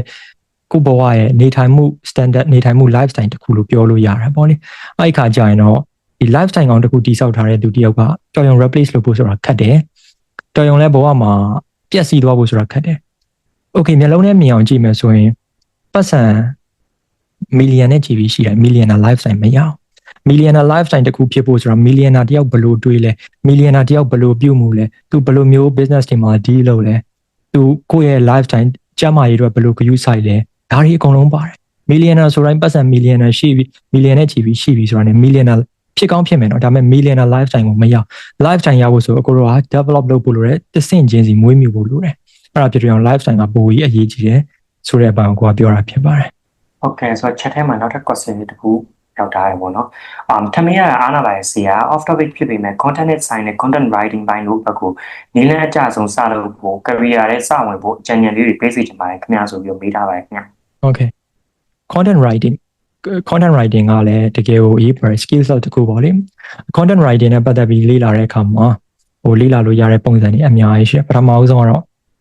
output များများထုတ်ဖို့ဆို input များများလုပ်ဖို့လိုတယ်ဟိုပြောမယ်ဆိုရင် garbage in garbage out ပေါ့လေအမိုက်ထင်ရင်အမိုက်ပဲထွက်လာမယ်အဲ့တော့ content ကောင်းကောင်းလေးရေးတတ်ဖို့ဆိုရင် content ကောင်းကောင်းလေး consume လုပ်ဖို့လိုတယ်အဲ့တော့ကိုကဘယ်လို content တွေရေးချင်တာလဲပေါ့ကိုမေးဥပမာဖြင့် content ရေးတဲ့အခါမှာလည်းအများကြီးရှိတယ်လေ copywriting ရှိတယ် content writing ရှိတယ် content မှာဆိုလဲကိုတို့ဒီ tech နဲ့ပတ်သက်တဲ့ content တွေလားဒါမှမဟုတ်ဒီ personal development နဲ့ဆိုင်တာလားကိုအဓိကလုပ်ချင်တဲ့ဟာကိုအရင်ရွေးလိုက်ပေါ့ရွေးပြီးအဲ့ဒါနဲ့ဆိုင်တဲ့ content တွေဖတ်စာအုပ်တွေဖတ်အဓိကအဲ့လိုဖတ်ပြီးတော့ကိုယ်တိုင်ရေးကြည့် practice လုပ်ကြည့်အဲ့ဒါနေစကားပြောပါလိမ့်မယ်ဟို content writing framework တွေရောရှိတယ်သင်တန်းတွေတော့တက်လို့ရတယ်ဒါပေမဲ့ကိုယ်တိုင်လည်းပြောမယ်ဆိုတခါမှ content writing နဲ့ပတ်သက်ပြီးသင်တန်းတစ်ခါမှမတက်ခဲ့ဘူးအဓိကလုပ်တာနှစ်ခုပဲစာအများကြီးဖတ်တယ်ပြီးရင်နောက်တစ်ခုကကိုယ်တိုင် content တွေရေးတယ်အဲ့ဒါပဲအဓိကအဲ့နှစ်ခုလုပ်ရင် content writing skill ကောင်းလာလိမ့်မယ်လူတိုင်း content ရေးတတ်တယ်ဒါပေမဲ့ရေးတဲ့အခါမှာတစ်ခု trick လေးတစ်ခုပေးခြင်းနဲ့ဒါဘာလဲဆိုတော့ဟန်ပါအောင်ရေးပါဟန်ဆိုတ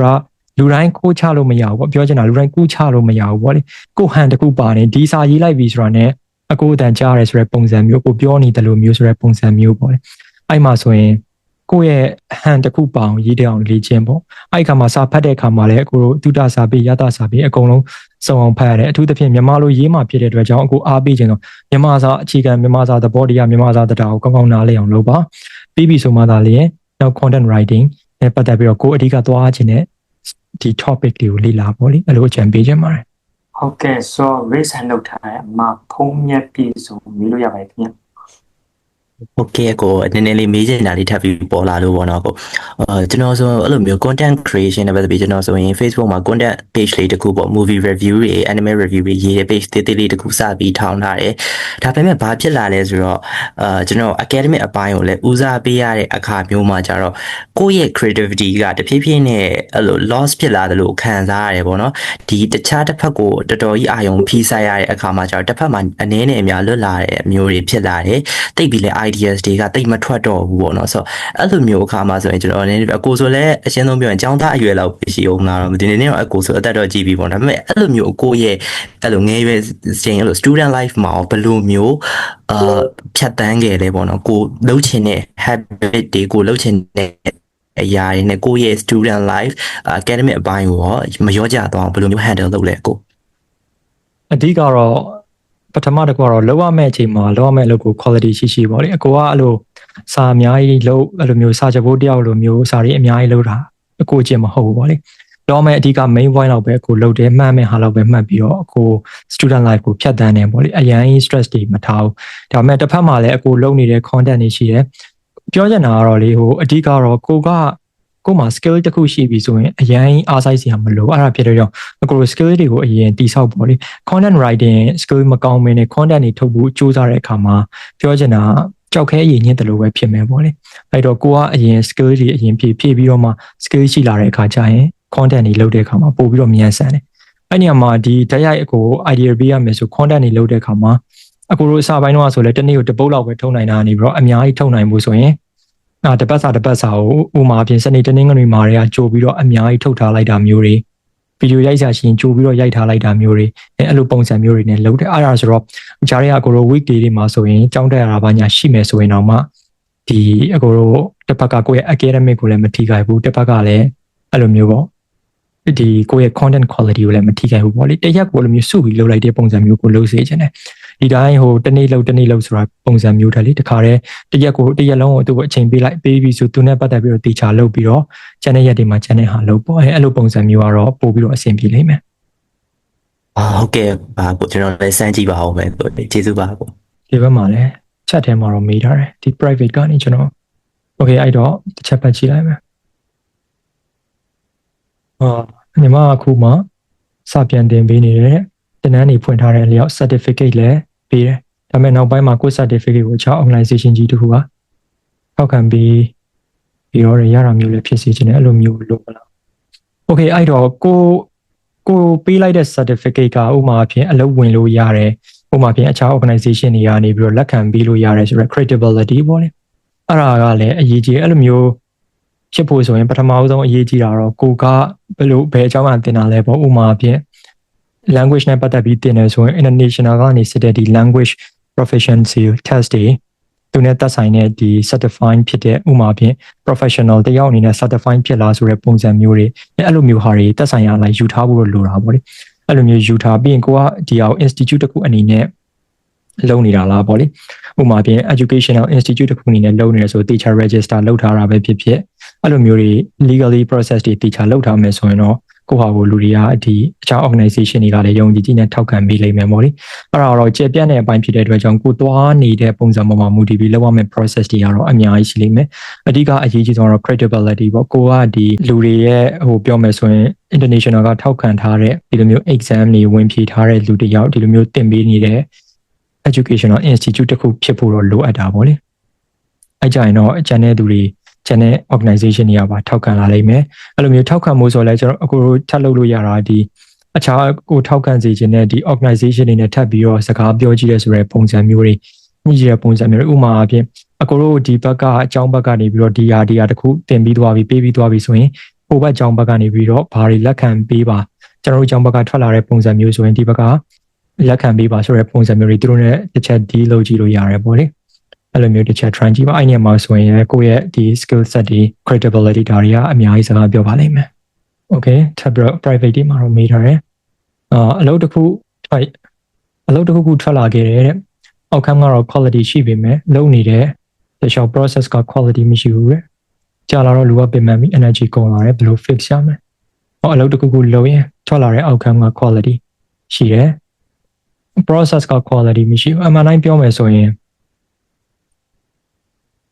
ဒီ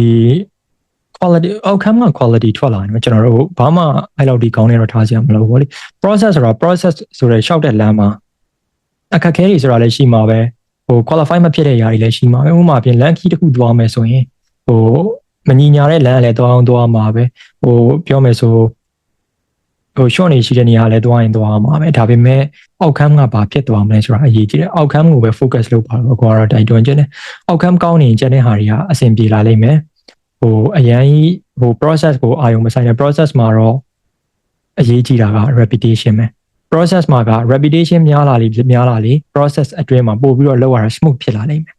ဥပမာအဖြစ်ဟိုဆင်သွားရင်နဲ့ land ဖြစ်တယ်ဆိုတဲ့ပုံစံမျိုးတော့ရှိရပါလိမ့်ဟိုပြောမယ်ဆိုအကောင့်ကြီးပုံစံမျိုးဒီလိုမျိုး repetition နဲ့ပေါ့လေထပ်ချိန်ဒီ land ကိုခဏသွားနေရင်ဒီဟာ land ဖြစ်သွားတယ် smooth ဖြစ်သွားတယ်ဆိုတဲ့ပုံစံမျိုးပေါ့အဲ့တော့